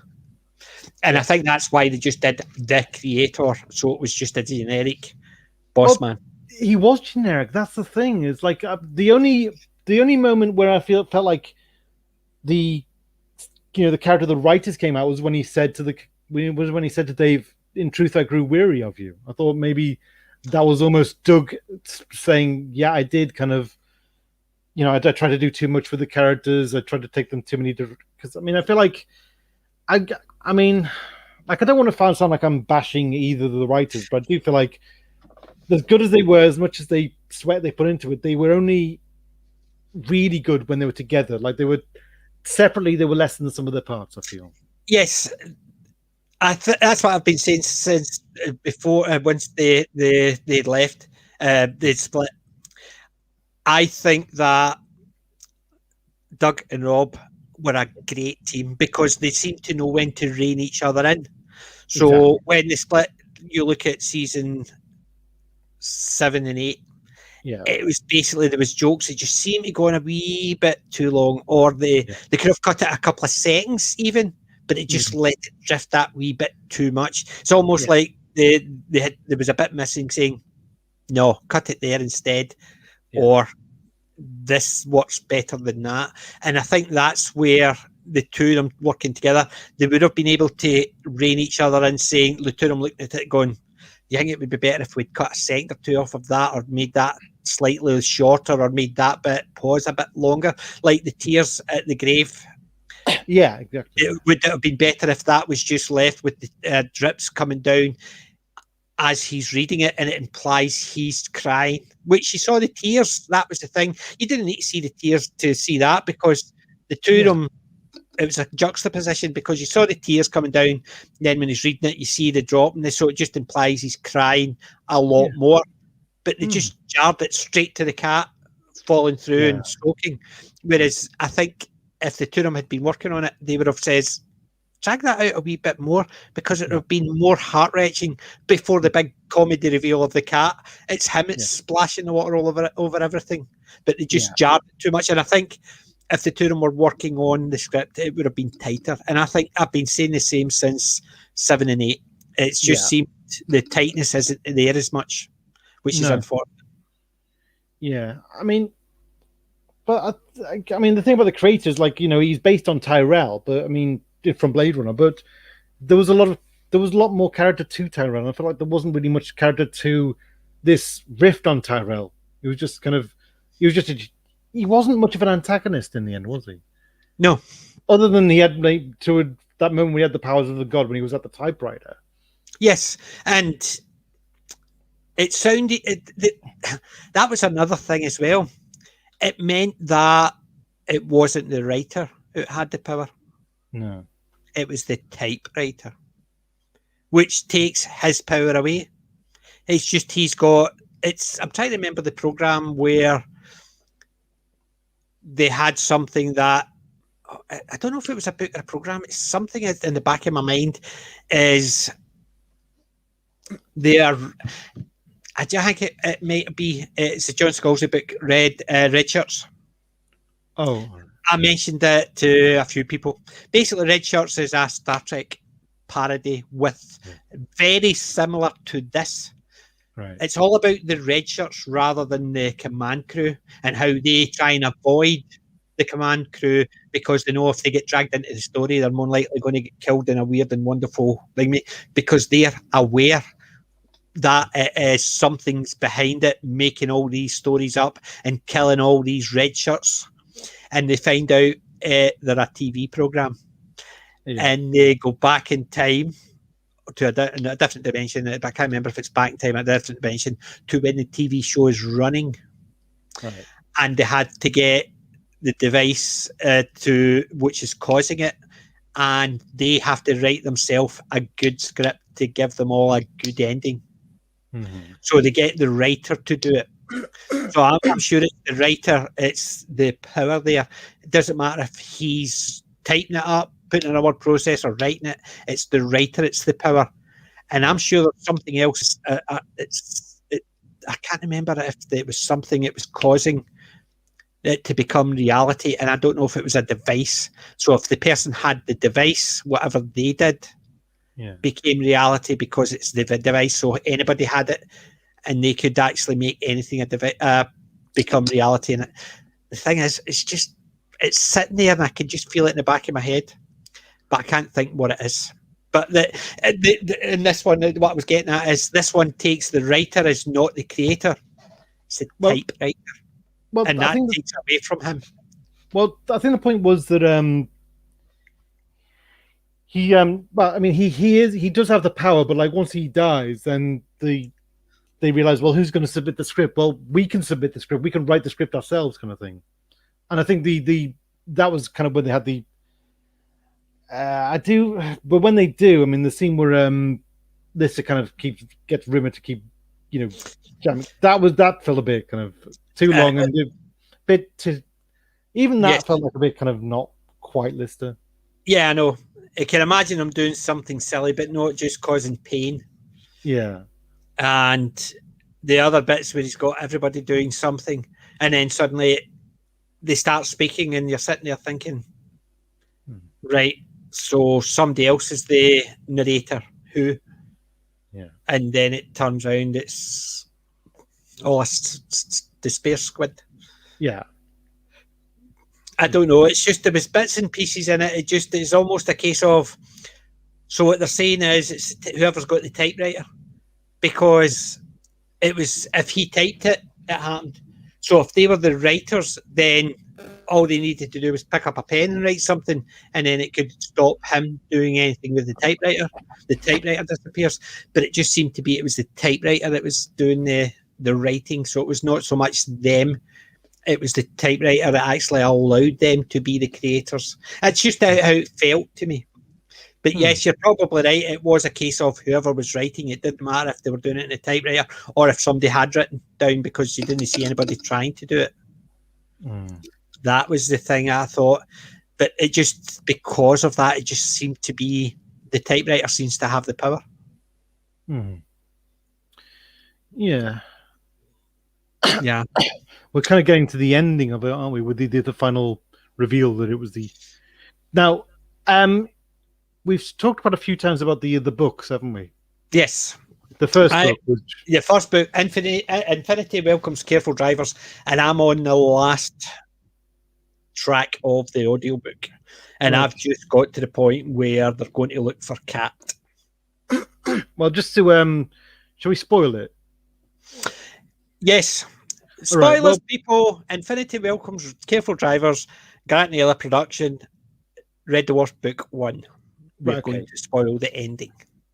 Well, there were several books. There was Infinity Welcomes Careful Drivers, then it was followed by Better Than Life. Yes. Now, the Better Than Life segment starts toward the end of Infinity Welcomes Careful Drivers, because there's a long period. Where it started.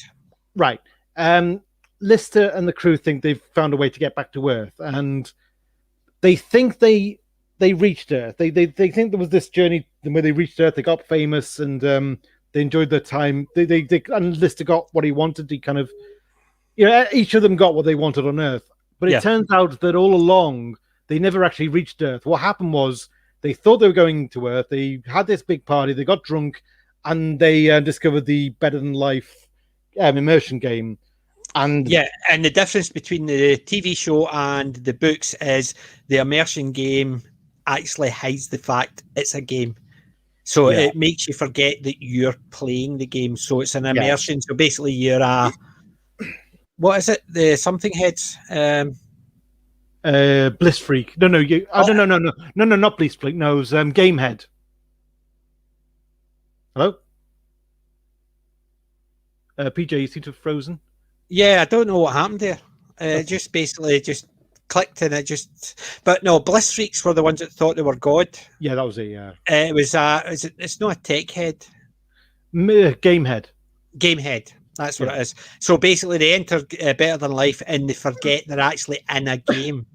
So they basically starve to death or whatever. They just, unless somebody's taking care of them. So that's where we're at in the book, because they are now in the game and they don't realise it was a game until somebody from the outside world lets them know.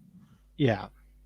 Because I feel like with this, they were, toward the end, they were kind of trying to go for a similar angle with this. Because, I mean, it feels like they could have done that. They could have actually done that segment on this, because they could have, if they wanted to do an Earth, Red Dwarf crew think they're on Earth, and they turns out it was all an illusion. That's how they could have gone with it.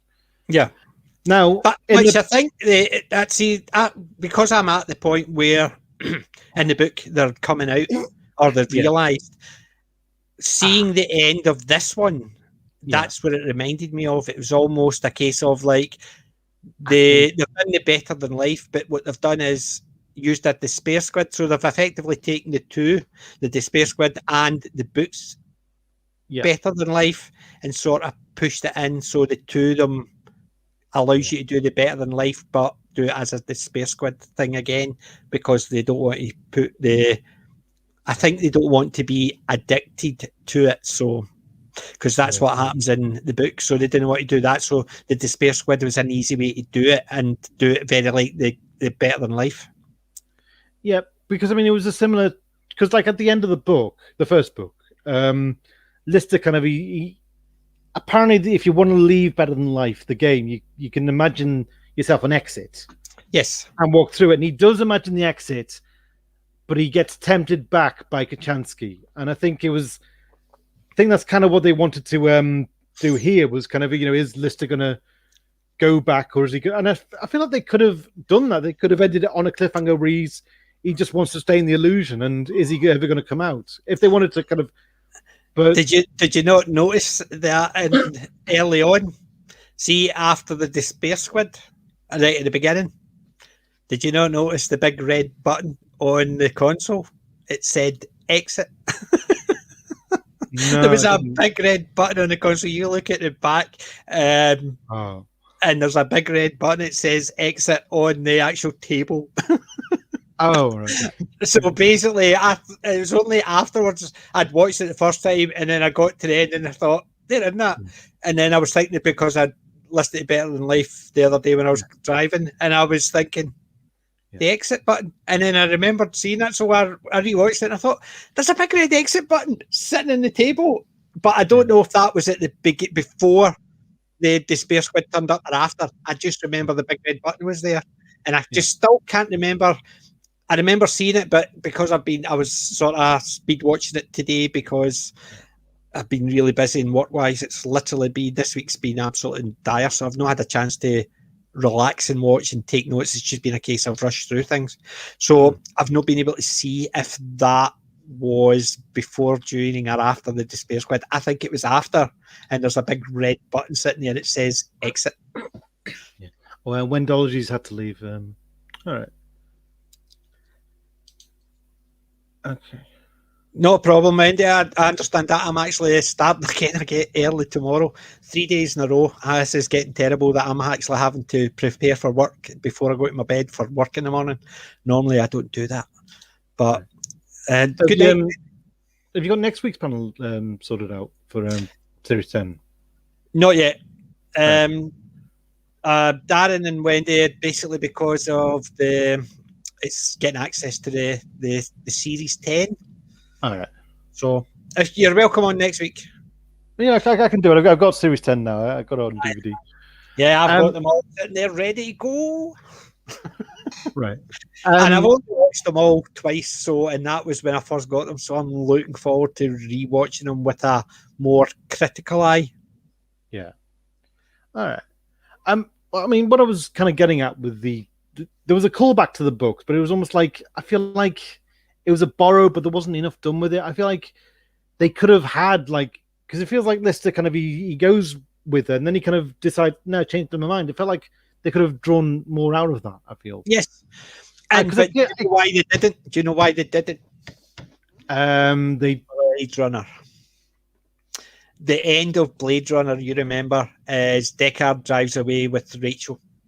That's only in one of the director cuts. Yes, but so he drives away, but that is why.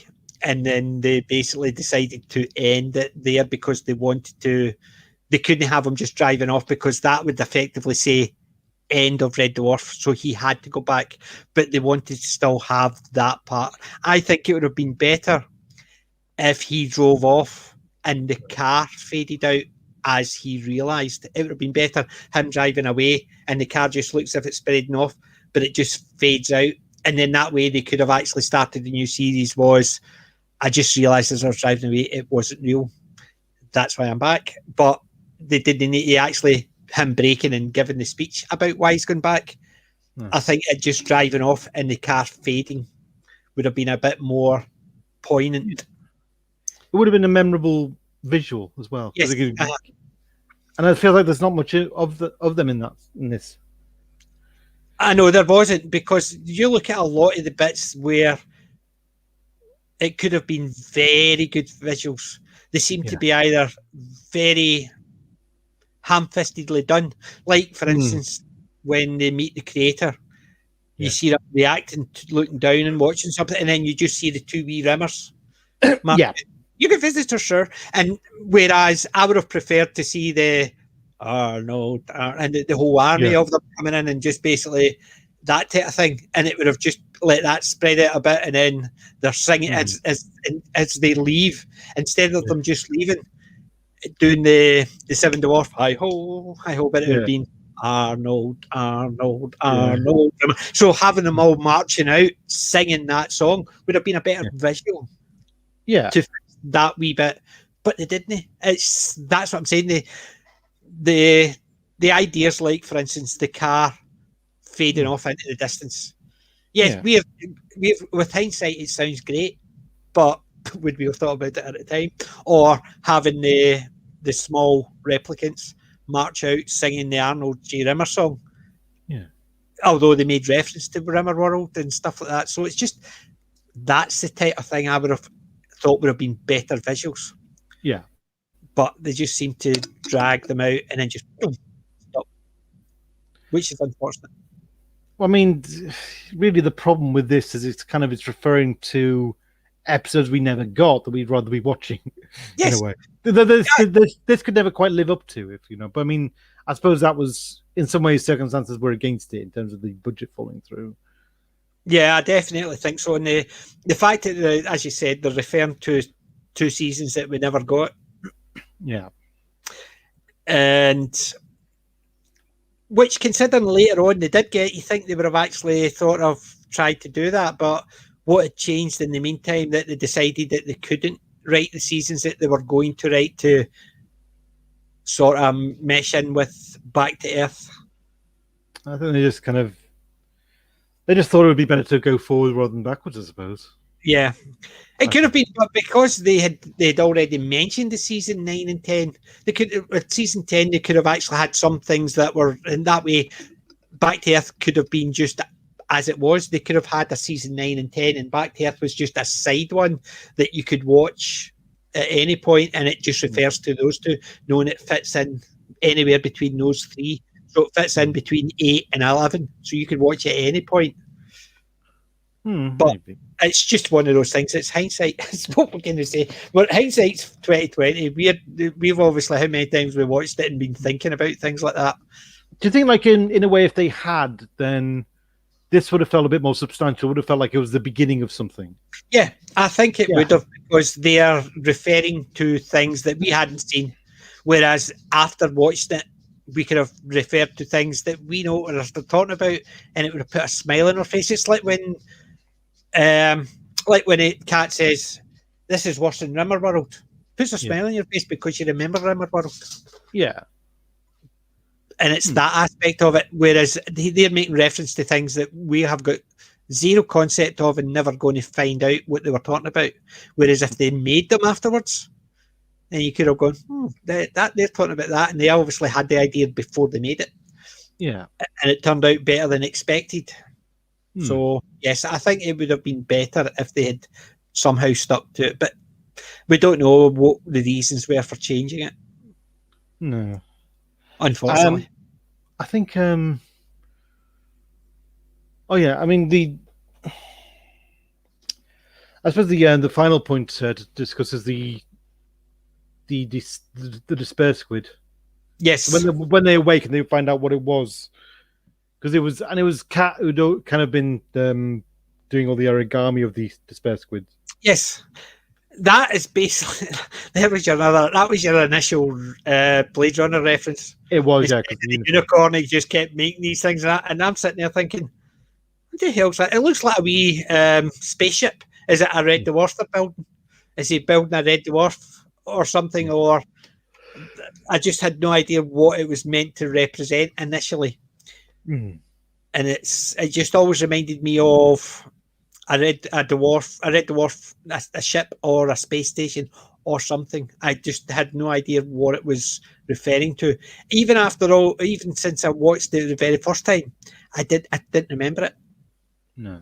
It obviously didn't stick with me what it was. So seeing it at this time, it was a bit more clever, but blowing in it meant nothing. That just seemed weird. It would have been better if he'd actually just went like that, like you would do with origami, and the legs go out. Yeah. Rather than that just looked silly, and I didn't understand what was the point of that. Rather than actually maybe just pulling it apart and it springs out. No. It would have been a slightly better. The blowing into it just was so they could actually twist the legs, and I think that was it. So it just looked a bit more squid rather than the straight lines going out. Yeah, but it's just one of those things. I thought it was clever that in their back of their mind they knew something wasn't right. Like for instance, the cat with the wee origami, Rimmer asking about why the two holograms are at the same time and never answered himself. So he was aware something wasn't quite right. But where was Lister's and Crichton's things? I can't remember Crichton ever actually questioning it until the very end. I think Lister was just kind of dealing with the existential of realizing that he was fictional. Yeah, but it was just the fact is the other two sort of had a wee bit where they asked Rimmer asked the question, even though he never got an answer, and he skipped over it after the question, but he knew something was up because there was two holograms. So the question was asked and completely forgotten. So it was that. But as the cat just kept putting these things, didn't know what they were. But there was never a time where Crichton made an observation that, even if it was just a one-off about something not being right, or asking a question that just didn't seem to have an answer. No. Or a sensible question that people just ignored. There was nothing like that. Yet you think if Lister and the cat can pick up on it, or Rimmer and the cat can pick up on it, why could the other two? No. You know why Lister couldn't, because he was right in there because he had Kachansky, so he was thinking, but why did Crichton not pick up on it? That's the only thing I thought was a bit weird. The two dumbest characters were the ones that picked up on it subconsciously. It did feel like they didn't fully use the full dynamic, doesn't it? Yeah. It's almost like, for instance, it was like the cat in what was it? Horseman of the Apocalypse. He was the one that actually got the power source or the E11T exit. No, that was back in the Red. Is that back in the Red? I thought. Yeah, because they were in the alternatives because they were actually in the AV, the hologram suite or the hologram suite. They were in the alternate. What did they call it? AR suite, alternate reality suite, the AR suite. But I just got it mixed up because they were in that in the Horseman. So that's why I got mixed up. But yeah, back in the Red, where he's the one that actually gets the E11T and the power source. Remember, because when they realize that they're in the that it's all fiction, and Rimmer starts trying to edit the sequence. Wait a minute. If I say who it is, then it's going to get cut. I'm not going to say it, but I will say this: whenever I see him, I'm going to cut off both his blunt knife. but that's what I'm saying. It's just I think the dynamics were slightly off in this because there's things that you would expect Crichton to pick up on, and it was almost a case of they were too busy with the hello, I can speak your language, minted, and all that. It was almost a case of like the bit with the telephone, the post box. I will talk to this communication, right? And you're sitting there thinking, that was considering you already knew when the first robot was designed, yet you're back in the early 21st century, and you're expecting robots. It's sort of it's contradicting what you have said in the past. Well, I mean, it's also they've been to Earth, 21st century Earth before and backwards. So He spent 3 weeks there. Yeah, but that's what I'm saying. He's aware of when they were talking about robotics back in the Red. He knows when he was built, and he'd previously said about earlier versions and stuff like that. So in the past, he has talked about robotics and such like. Remember, he talked about ones that looked more human when he thought Lister was a robot because he was an earlier version because he looked more human, but people found it disconcerting. That's why you've got ones with funny shaped heads. Yeah. So, do you think maybe they just kind of got to a point in the script and said, "Oh, we haven't given Crichton a moment," and they thought they'd give him one with the letterbox. They didn't really think it through. Yeah. See, I think it was almost felt like, right. What was the car was the cat and Rimmer and Lister. Who did the one before that? Well, Rimmer did the one about the bus stop. I mean, it's almost like you're next, and it just seemed as there's a case of who will do what next, rather than actually the dynamics of it being correct.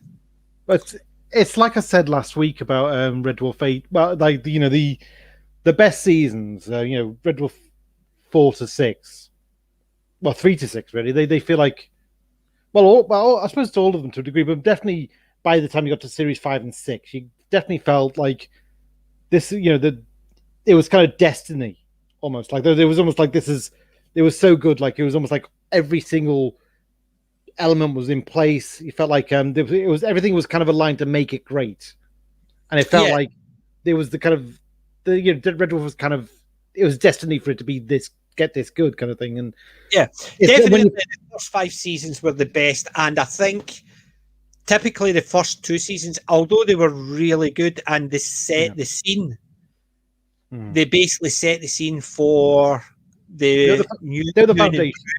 Yeah, they're the new and improved. They basically, without the first 2 seasons being as good as they were, you wouldn't have had the more superior 3, 4, and 5, definitely. Yeah.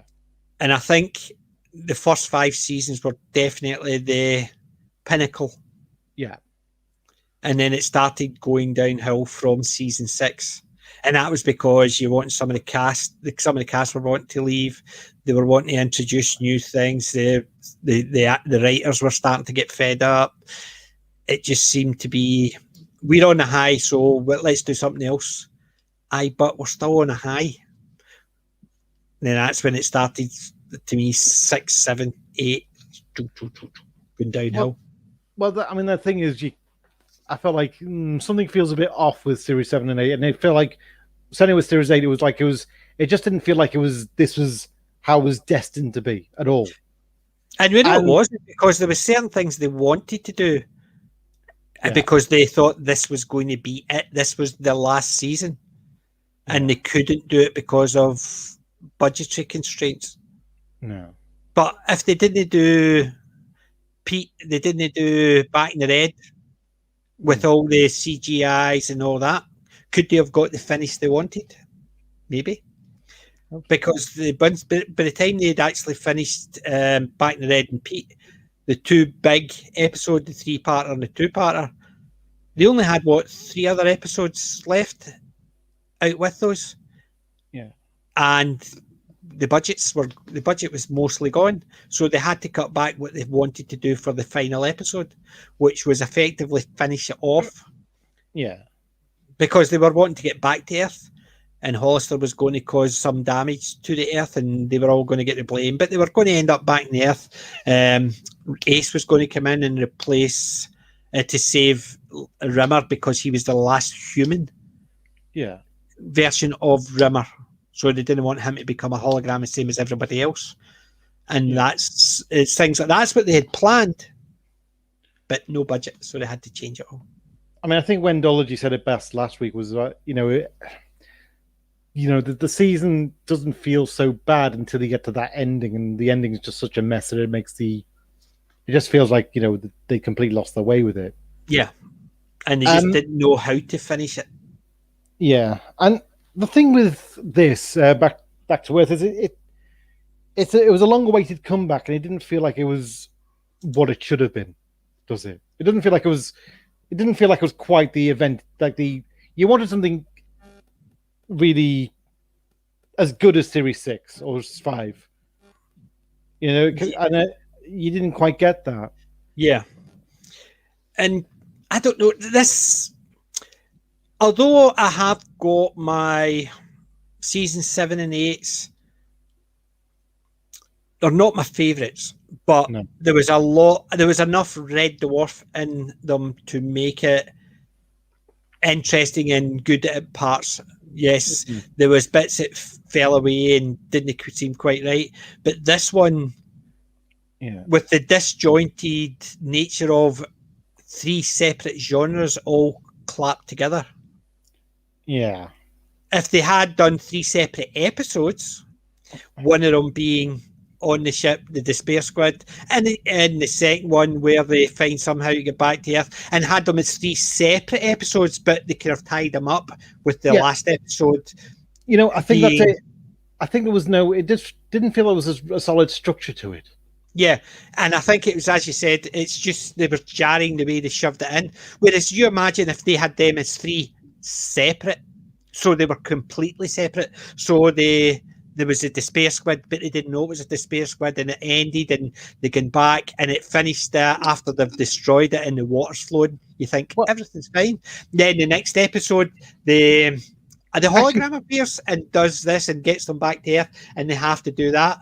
And then at the third episode, once they're back on the ship, they come across a Blade Runner world type thing and do that. And then at the end of that, there could have been a case of actually that was because of the Despair Squad right at the beginning. So have them as 3 completely separate, as if they're not linked, but at the very end, link the 3 of them by it was the Despair Squad, just linking them all together.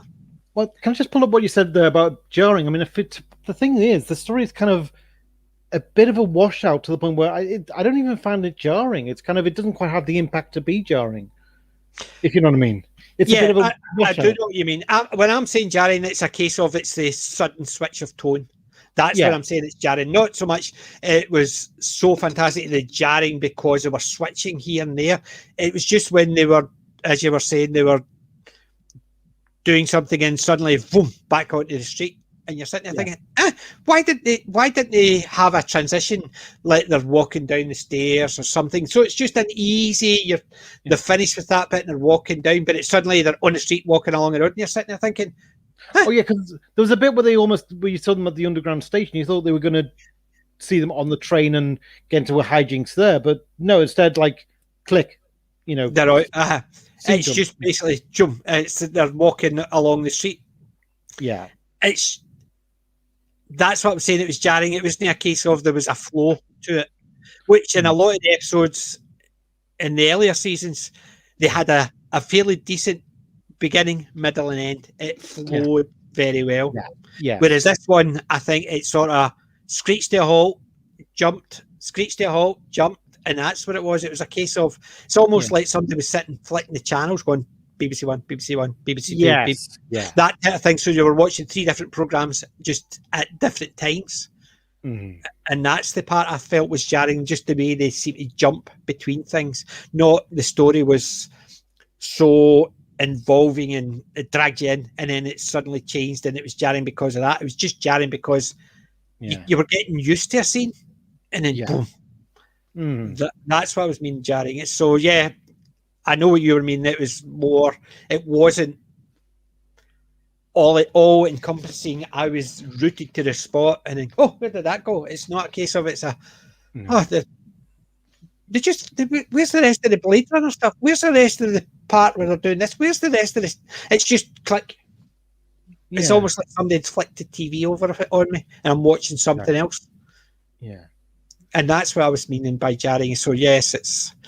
I mean, the big thing for me is when you get to the end, like, and there doesn't really, like, it's been a kind of an hour and a half feature, hasn't it? But it doesn't feel like there isn't much of a catharsis to the end, is there? It doesn't feel like there's been much of a change for Lister or any of them. No, no. It's almost a case of this was a self-contained episode that if you didn't see it, would have made zero difference. If you saw it at any point between any season, it would have made zero difference because it was just episodic, 3 episodes, just all jumped together. Nothing was accomplished in it. It was just there. Well, it was a bit more like in terms of impact, it was a bit more like a TARDIS-ode, where, you just kind of have you get to the beginning and end and not much has changed for the character. Yeah. And what did you think of the callback to the Despair Squid? I must admit,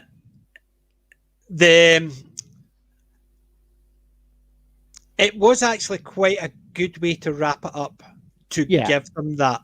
And yes, and as you said, it's almost like they were using parts from the Better Than Life, and it was a good way to use that without having them dragged into a game. The Despair Squid, instead of making it despair, it makes them happy, because that way, when they're happy, they don't want to fight, which is a lot better than the Despair Squid. So the female rather than being the male. I thought it was quite a good twist on it. I think I misread the because I was trying to figure out what the dynamics of the Despair Squid and the female version were, and I wondered if maybe, in a way, it was hinting that the reason why, like that maybe like it wasn't actually a hunting, like it wasn't actually a defense mechanism so much as a mating means. So the female Despair Squid would give you kind of the feelings of elation that would kind of attract a mate, and the male would give you the kind of, in a really kind of horrible way, would kind of give its female mate, the kind of the sense of, you have no hope, I'm all you've got, kind of thing. I must admit, I never even thought about that. I thought it was the defense mechanism, because they would be solitary creatures, so they would, the only time they wouldn't use their ink would be when mating comes involved. I think you were right, but it's just that was the thought I had at the time, because I was trying to figure out. Although that is funny, a hell of a lot funny. Yeah, it's the idea of that is a lot funnier. Hi, honey, look at me, or hi, honey, I'm all you've got. That's what I thought they were kind of going for at the time. I think I must admit that sounds a lot funnier than it being a defense mechanism. It's more of an attract mechanism. Yeah. Hi, honey, I'm the best you're going to get, and hi, honey, aren't I hot? So basically, there's the two of them actually just using the worst case scenario for both. One of them, it doesn't matter what you look like, I look gorgeous. And the other one is, doesn't matter what I look like, I'm all you're getting. Yeah, I think that is a funnier way of looking at it. And I think if they hadn't mentioned it as being defense mechanism and just left it as the ink, then they could have made references either way for that one. And I think the description that way would have been a hell of a lot funnier than what they did do. Yeah. But then again, that's a good thing. We actually see something and we think that would have been funnier. That would have been better. But as I said, it would be ideal if we could actually go back and say, listen, do it like this. Say this instead. It would be. Yeah. But so what did you think, all in all? Was it something that you could watch again? Let's put it down as the director's cut, so there's no individual episodes. They have it just as the hour and 10, 15 minutes, whatever it was. It would drag. It would drag as a full length thing. I think I'd probably watch it episodically if it was a rainy day or something. If there was kind of, there's a few poignant moments with Lister. There's a few kind of. I certainly don't regret that they did it, because it was a way to get Red Dwarf back on the map. It was. And I remember when we were discussing the TV movie on Blue Bonnet's Paul Began Honors stream. Yeah. I remember Retro Doc saying that in a way the TV movie was a good way of, even though, for all the criticisms we could make of it, for all the ways it didn't quite feel right, it did show that there was still life in the franchise, that the kind of the patient was still breathing. There was still a way you could have the franchise work and work today kind of thing. Yeah. And it was that's kind of what it was. It was the foundation for what followed. Yeah, I think you're right there, because when I first saw it, I was so disappointed in it.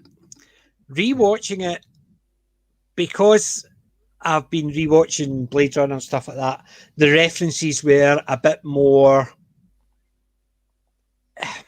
enjoyable, shall we say.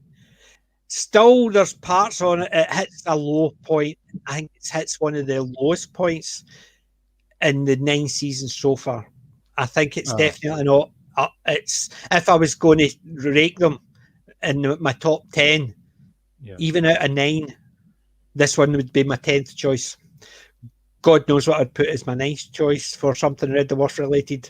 But for the TV show, I think it fails. I think even the American pilot would probably beat this one, but that's a struggle. That's a struggle. Because the American pilot, do you know the only saving grace with the American pilot over this one is? Jane leaves as Holly?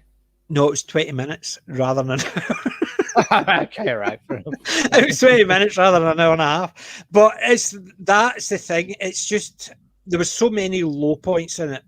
I just felt, could I watch this again? Oh, I don't really want to. But watching it again after watching Blade Runner and seeing some of the homage to Blade Runner, I could enjoy it a bit better. And the third episode sort of made it more enjoyable. The first two were a slog. The third episode was a lot more enjoyable, and it was because there was the Blade Runner reference, probably a bit of Better Than Life reference, but it was the Despair Squad, and it was a wee bit tighter in the third one. But if you're taking the three of them together, I still think it's one of the poorest ones. If you were taking them individually episodes, I would take episode 3 as the best of the 3. I don't rate it that low. I mean, I certainly rather watch this than Duck Soup from Series 7. That was torture. That was torture, but I thought there was enough Red Dwarf parts in it, and it wasn't too long.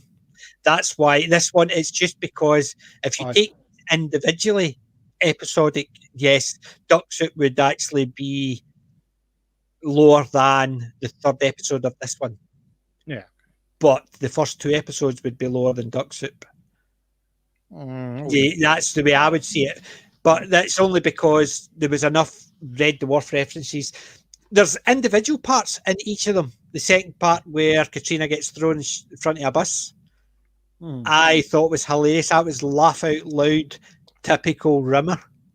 Yeah. So if you're taking aspects like that, that's probably one of the most iconic Rimmer moments in the whole 9 seasons. So if you're looking at Rimmer moments, that will fit quite high up in his top 10 Rimmer moments. Yeah. Just because you could see what was happening in his head just as she was describing why he's going to get killed. Okay, then, push. That is just, to me, so you've still got some of the top 10 Rimmer moments, or you've even got some of the, I don't even think you've got any of the top 10 Cat moments in this one. No. Except the bit maybe where he lands on his feet coming out in the TV shop. Yeah. But each of the characters didn't have a moment except, I think, Rimmer, where it just seemed it was one of his best moments in the 9 seasons, where you could just see it leading right up to that point. Yeah. But it's just the length of it, just because it just seemed so dragged. It's almost like, as I said, they've got a 2-episode one. It maybe go a minute or 2 longer, and they didn't want to cut that minute out, so they had to shove another 20 odd minutes into it just to. So a bit thin and stretched, you mean? Yes, and that's what I think they did. They did a couple with them. I thought the same with Back in the Red and Pete. It's almost like they were just slightly over, and they had to film a lot extras just to put it in, which dragged too much out. Rather than actually cutting a minute out, they put in an extra 20 odd minutes, and it just was, And I think this one suffered the exact same. A two episode one where maybe a minute or 2 too long, and instead of cutting it down, they decide let's make it 3. And so they need to do another 20 minutes. So things were dragged out. Yeah. Hmm. And that's what I felt about this one. But I'm glad I watched it, but yeah. I mean, how do you rate it as a foundation for the comeback? Because it was essentially a reboot. I mean, how do you rate it as a foundation for the reboot? Because this is... Oh, sorry. See, there's 2 points to that as well. A foundation for a reboot for existing fans, I think it's a poor one. Yeah.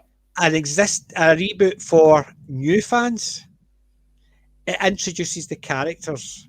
It gives some funny moments of what character types they are and what they do to each other to annoy each other. They may stretch them out a bit, but if you've never seen them, the dynamics between them before, you might actually not see it as dragged out. You might actually find it a lot funnier. So as a new viewer, I think the dynamics would be better. Someone who is a fan who's watched the previous 8 ones, it's tighter. It's not as tight as it should be. And I think there's 2 different aspects of it. For a new viewer, I think it's probably an okay first start. Yeah. But for a fan, it's probably a low point.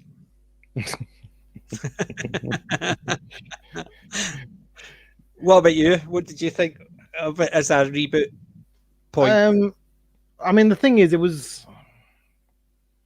like I said, it was a good kind of wiping of the slate clean kind of thing. Of, it was like we've got the mess of Series 8 wiped clean.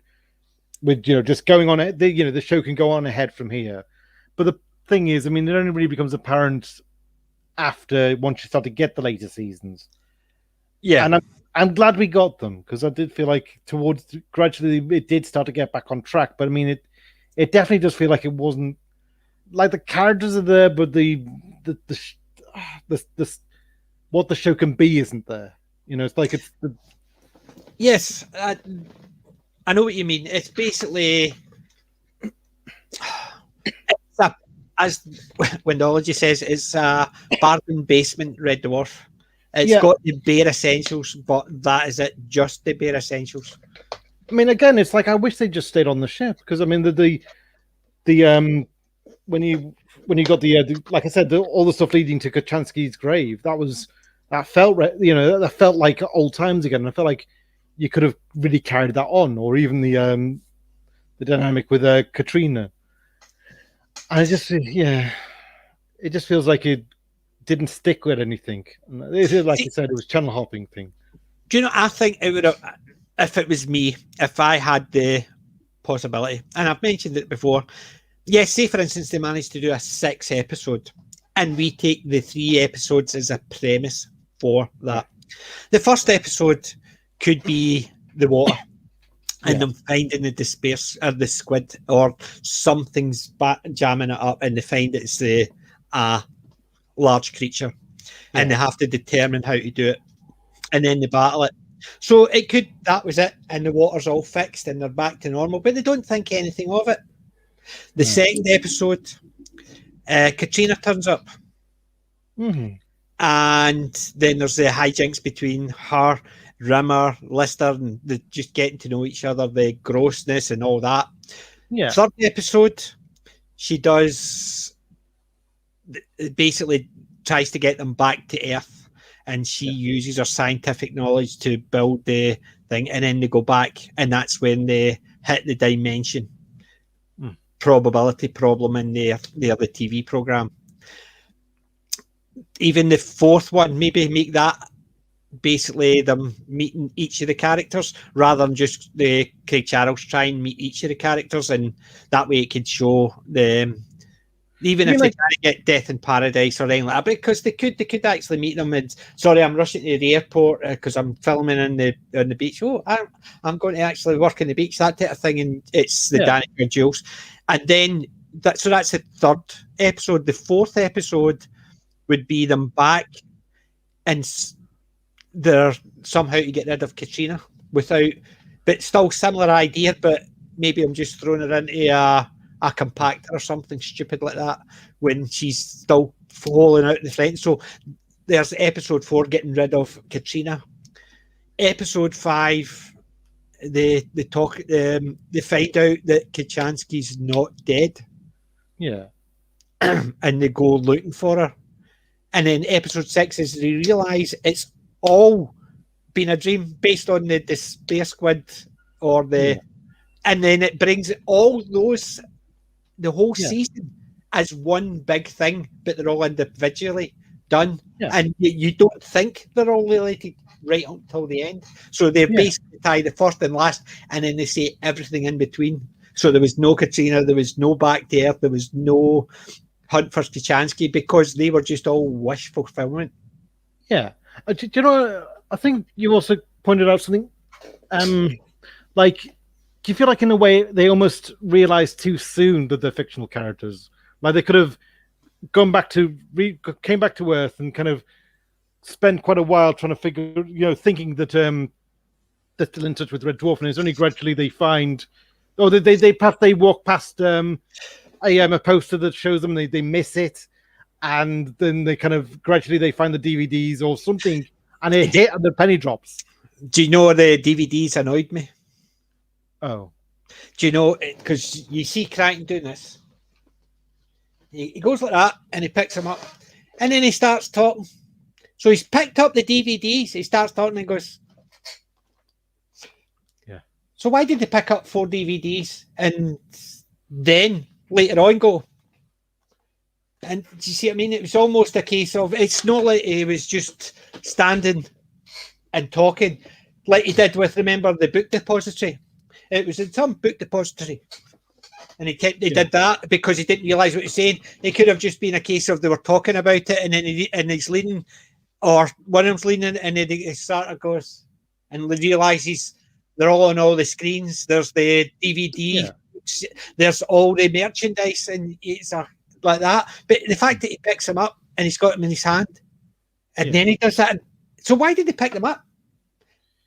And it's because they needed that bit where he goes, and that to me was the bit it just sort of went.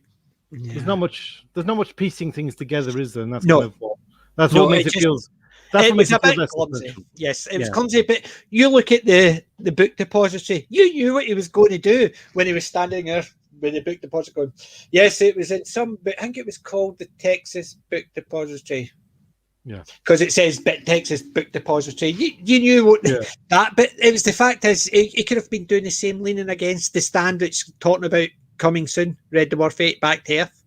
Yeah, and that's the bit he could have done that bit, picking the DVDs up just for that, or don't show him, pick the DVDs up because there's the bit with all the DVDs in front of him. He could have actually just looked down and then picked it up, and then from there. But you see him picking them up.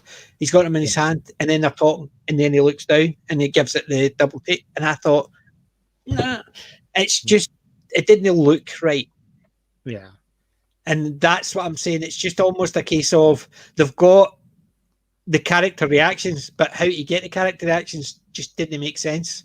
No. Yeah. Okay, Rob, just pick up the DVDs and hold them, and then when we give you the cue, make a reaction to them as if you've just seen them, even though you've just picked up a couple of minutes ago.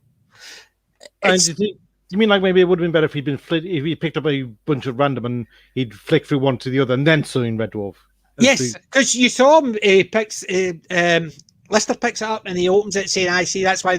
And he could have just picked up another one which was on the shelf in front of him. And that's when he does that, Red Dwarf. And then he looks round and there's a whole shelf for him. He goes over and picks them up and hands them to each other and they all look at it. That's would have been more organic rather than them going, walking about with them and then suddenly seeing them. So why did they pick them up? That's it's wee niggly bits like that. I go, Argh! Yeah. And I can't help myself because I notice it and I just think, doesn't it make sense? No. Whereas you see them picking up ones, they're talking about DVDs rather than video. They lift them up and they're open, there's nothing in the case. So why couldn't they have just did that? And as they picked one up to do that with the case, they realise it's a Red Dwarf one. And then they looks round and sees the big shelf full of Red Dwarf ones and then go from there. But walking by, picking them up, then talking about it, then realising they're all Red Dwarf DVDs. Yeah. it's just, I know, it was just a bit silly. It just felt too great for me. It's almost like, as I said, right, pick them up and just stand with them. Now you see them. Yeah. And it was jarring in that respect. It was just a case of, no, bummer. And I don't like it when I see bummer parts. Still enjoy the programme in general, but I can still be critical of it and things like that. They just annoy me to the point whereas they didn't even try. We know the show can do better. Yeah, and they could do better by doing worse. Like it was in the book depository, I think it was called, the Texas Book Depository. And there it's sitting right there, so everybody can read it and as he's saying it. So you know that is a old cliched, stupid thing they used to do in the old movies. Yeah. But you knew fine well that was the joke. He's sitting doing it and then he does that. Whereas it was just, that was more organic. It was just doing the things and then sees it. Well, I mean, but put it right there in front of him so everybody can see it. I mean, in terms of a positive, I mean, at the time, did you feel like it was nice to see the characters back and see the actors getting back into character instantly? Yes, I did like seeing the characters back. Yeah. I can't deny that. It was well done. Mm-hmm. It's the same as The Promised Land. The guys are getting on a bit. Even in that, you could see how they had aged over the time. But it was still nice to see. It's the same as try to think of something. It'd be like watching a new Star Trek movie, and you had Kirk in it. Obviously you can't have Spock, Scotty, but you know what I mean. That type of thing. If you see characters you grew up with, I'm trying to think of something that would work. It'd be like watching Blackadder 5. Yeah. Blackadder, the Plague Years. Yeah. Yeah. And yes, they're all a bit older. You've seen them all in so many other things that you recognise them from different characters. But seeing Edmund, Baldric, Percy, yes, superb. I could sit and watch it. I've done it because there's been a couple that have not really appeared. The one with the Cavalier years and stuff like that. I've seen all the Blackadder, and it's nice to see them. They're not as good, but it's still nice to see the characters at their best. Yeah, and I must admit, yes, it is nice to see the boys from the Dwarf. Yeah. It's the same as when Holly turns up. You go, yay! It's nice to see when Kachansky Disney turn up. You go, yay! Yeah. I mean, I suppose what I mean is like you feel like the crew back again. They feel like they can go places again. Yeah, I definitely do. There's room for improvement, maybe. Oh, there is a lot of room for improvement, but for the guys playing the characters, I think they've got them down pat. Whereas if they've been given a good situation, they could probably say, actually, Crichton wouldn't do that. No, that's no type of thing Lister would say. Or no, Rimmer would be too scared of hiding under the chair. The cat wouldn't dress like that. Because you can see they've actually played their characters. They know their characters. So if somebody gives them something, would they actually turn around and say, actually, we wouldn't do that, or he wouldn't do this. Cat wouldn't actually dress like that. He wouldn't actually mention this. Dwayne Dibley wouldn't want this. Ace would actually never act that way. That type of thing. So they would all know how their characters would work. And I think it's just the situations need to be improved rather than the character development. Because I think they've developed them so well that you can see them just sitting quite well on their shoulders. Yeah. And I think that's where this shows is good, because the characters are back. Yeah. Well, Wendology's back as well, by the way. We're just getting to the end, Wendology, but thank you for coming back. We've basically got to the end, and we're actually doing a roundup of what we actually thought about it again and again and again, because it is one of those things. The characters are definitely the best thing in this, because the guys know how to play them so well, and we can't deny that. So as a reboot, seeing the guys back again, always a pleasure. It's like the germ of the magic is there, and then, you can build on this. And it's like you watch, like we'll say Blackadder, right? Say for instance they just decide to do a 5-minute skit. Most of that would be people cheering as the characters walk on. Yeah. So Baldric walks on and does something silly, and everybody would be cheering and clapping and laughing, even if he actually just brings on a potato and looks at it. Yeah. It's Baldric, you would not yourself. Or Edmund walks in with his Baldric, go and do this and throw that in the bin. But sir, and then you would see the character dynamics between the two. They could literally just walk in, put a potato down, knock it into the bin, and Percy comes in and he slaps him. And that could be it. And everybody would love that, because there's the 3 perfect characters. So if you've got the characters that you love, doesn't matter what they're doing, you usually can find good in it. Yeah. And I think the characters were the best in this. Mm-hmm. Just unfortunately, they didn't get a lot to get their teeth into. Yeah. Which is unfortunate. But, I mean, in a way, this is the end of the slump years of Red Dwarf, isn't it? Yes. It gets better from here. It definitely does. Thank Chris, because if it was getting worse from here, I think we would have stopped at 8. Yeah, but I mean, in a way, this is a stepping stone to what's ahead, isn't it? It is, yes. Yeah. And I'm glad it's actually increasing. And I just saw the captain just popping in. If that's you just popping in, you've missed all the talk about Red Dwarf and, Blade Runner and the Dimension stuff. So you need to catch up again, Cap. And yes, we thought my stream was going to black out, but it was just a glitch in my internet. It just took me out for a couple of seconds. It wasn't a power cut this time, like I had in Saturday. So Saturday. Yeah, Saturday there, basically my power just went boom. It was me running the stream, so if I couldn't get actually logged back in, even if everybody logged off, my stream would have ran and ran and ran. So I had to actually manage to get back in, and I fought for a glitch there. My power was on, but it looked like my internet just hiccuped, and that's what I had to pause for, which I freaked out. No, again! But so, coming back for season 10. I could do, possibly. I'll have to see.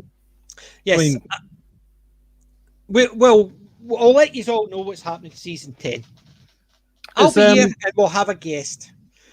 And I know Wend and Darren have not seen these ones because trying to get hold of them is not the greatest way. I understand that. That's why we're going to wait until Promised Land and get everybody who wants to come back on. It's been on to discuss the final. Well, I have it, so I probably could come on. I could probably make next week. Perfect. Otherwise, I'll be here on my Todd and I can talk. I've been told that I can talk for Scotland, usually by my wife saying how I talk over everybody. I have got that habit. The only person that seems to actually keep me in check, but I usually talk over him as well. Most of the time is when he's talking over me as the captain. And I'll be on his stream tomorrow night doing Zulu Dawn. Hopefully Zulu Dawn. We ended up talking about other stuff last week when we started talking about Zulu Dawn. And then Saturday, I've got my Geek Talk. Basically, no subject, just talking about old movies and TV shows. Anything comes up, what we like, what we dislike, anything. You're welcome on that. I'll send you a link, and if you make it, no problem. Okay, mate. Well, I'm actually, believe it or not, I've been busy on this week. I was on the Captain's last night for 3 hours, and they still managed to do a 5.5 hour stream. I don't know how not Darren Young, but Brian Young actually managed to stay on it. He would have been up till about 3 a.m. Mm-hmm. And what is that saying? We can be sometimes. I thought you said my sound was a bit quiet because I changed my mic, and I thought it was because my mic was quiet, but it's not. Yes, I can be a wee bit reserved, saying nothing.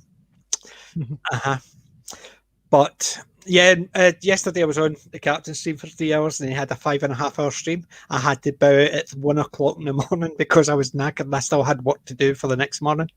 And tonight was here. Tomorrow's back on the captain's. Friday's on with Father Miller. Saturday's my stream. I think Sunday I've got free, so I can actually catch up on everybody's stream I missed.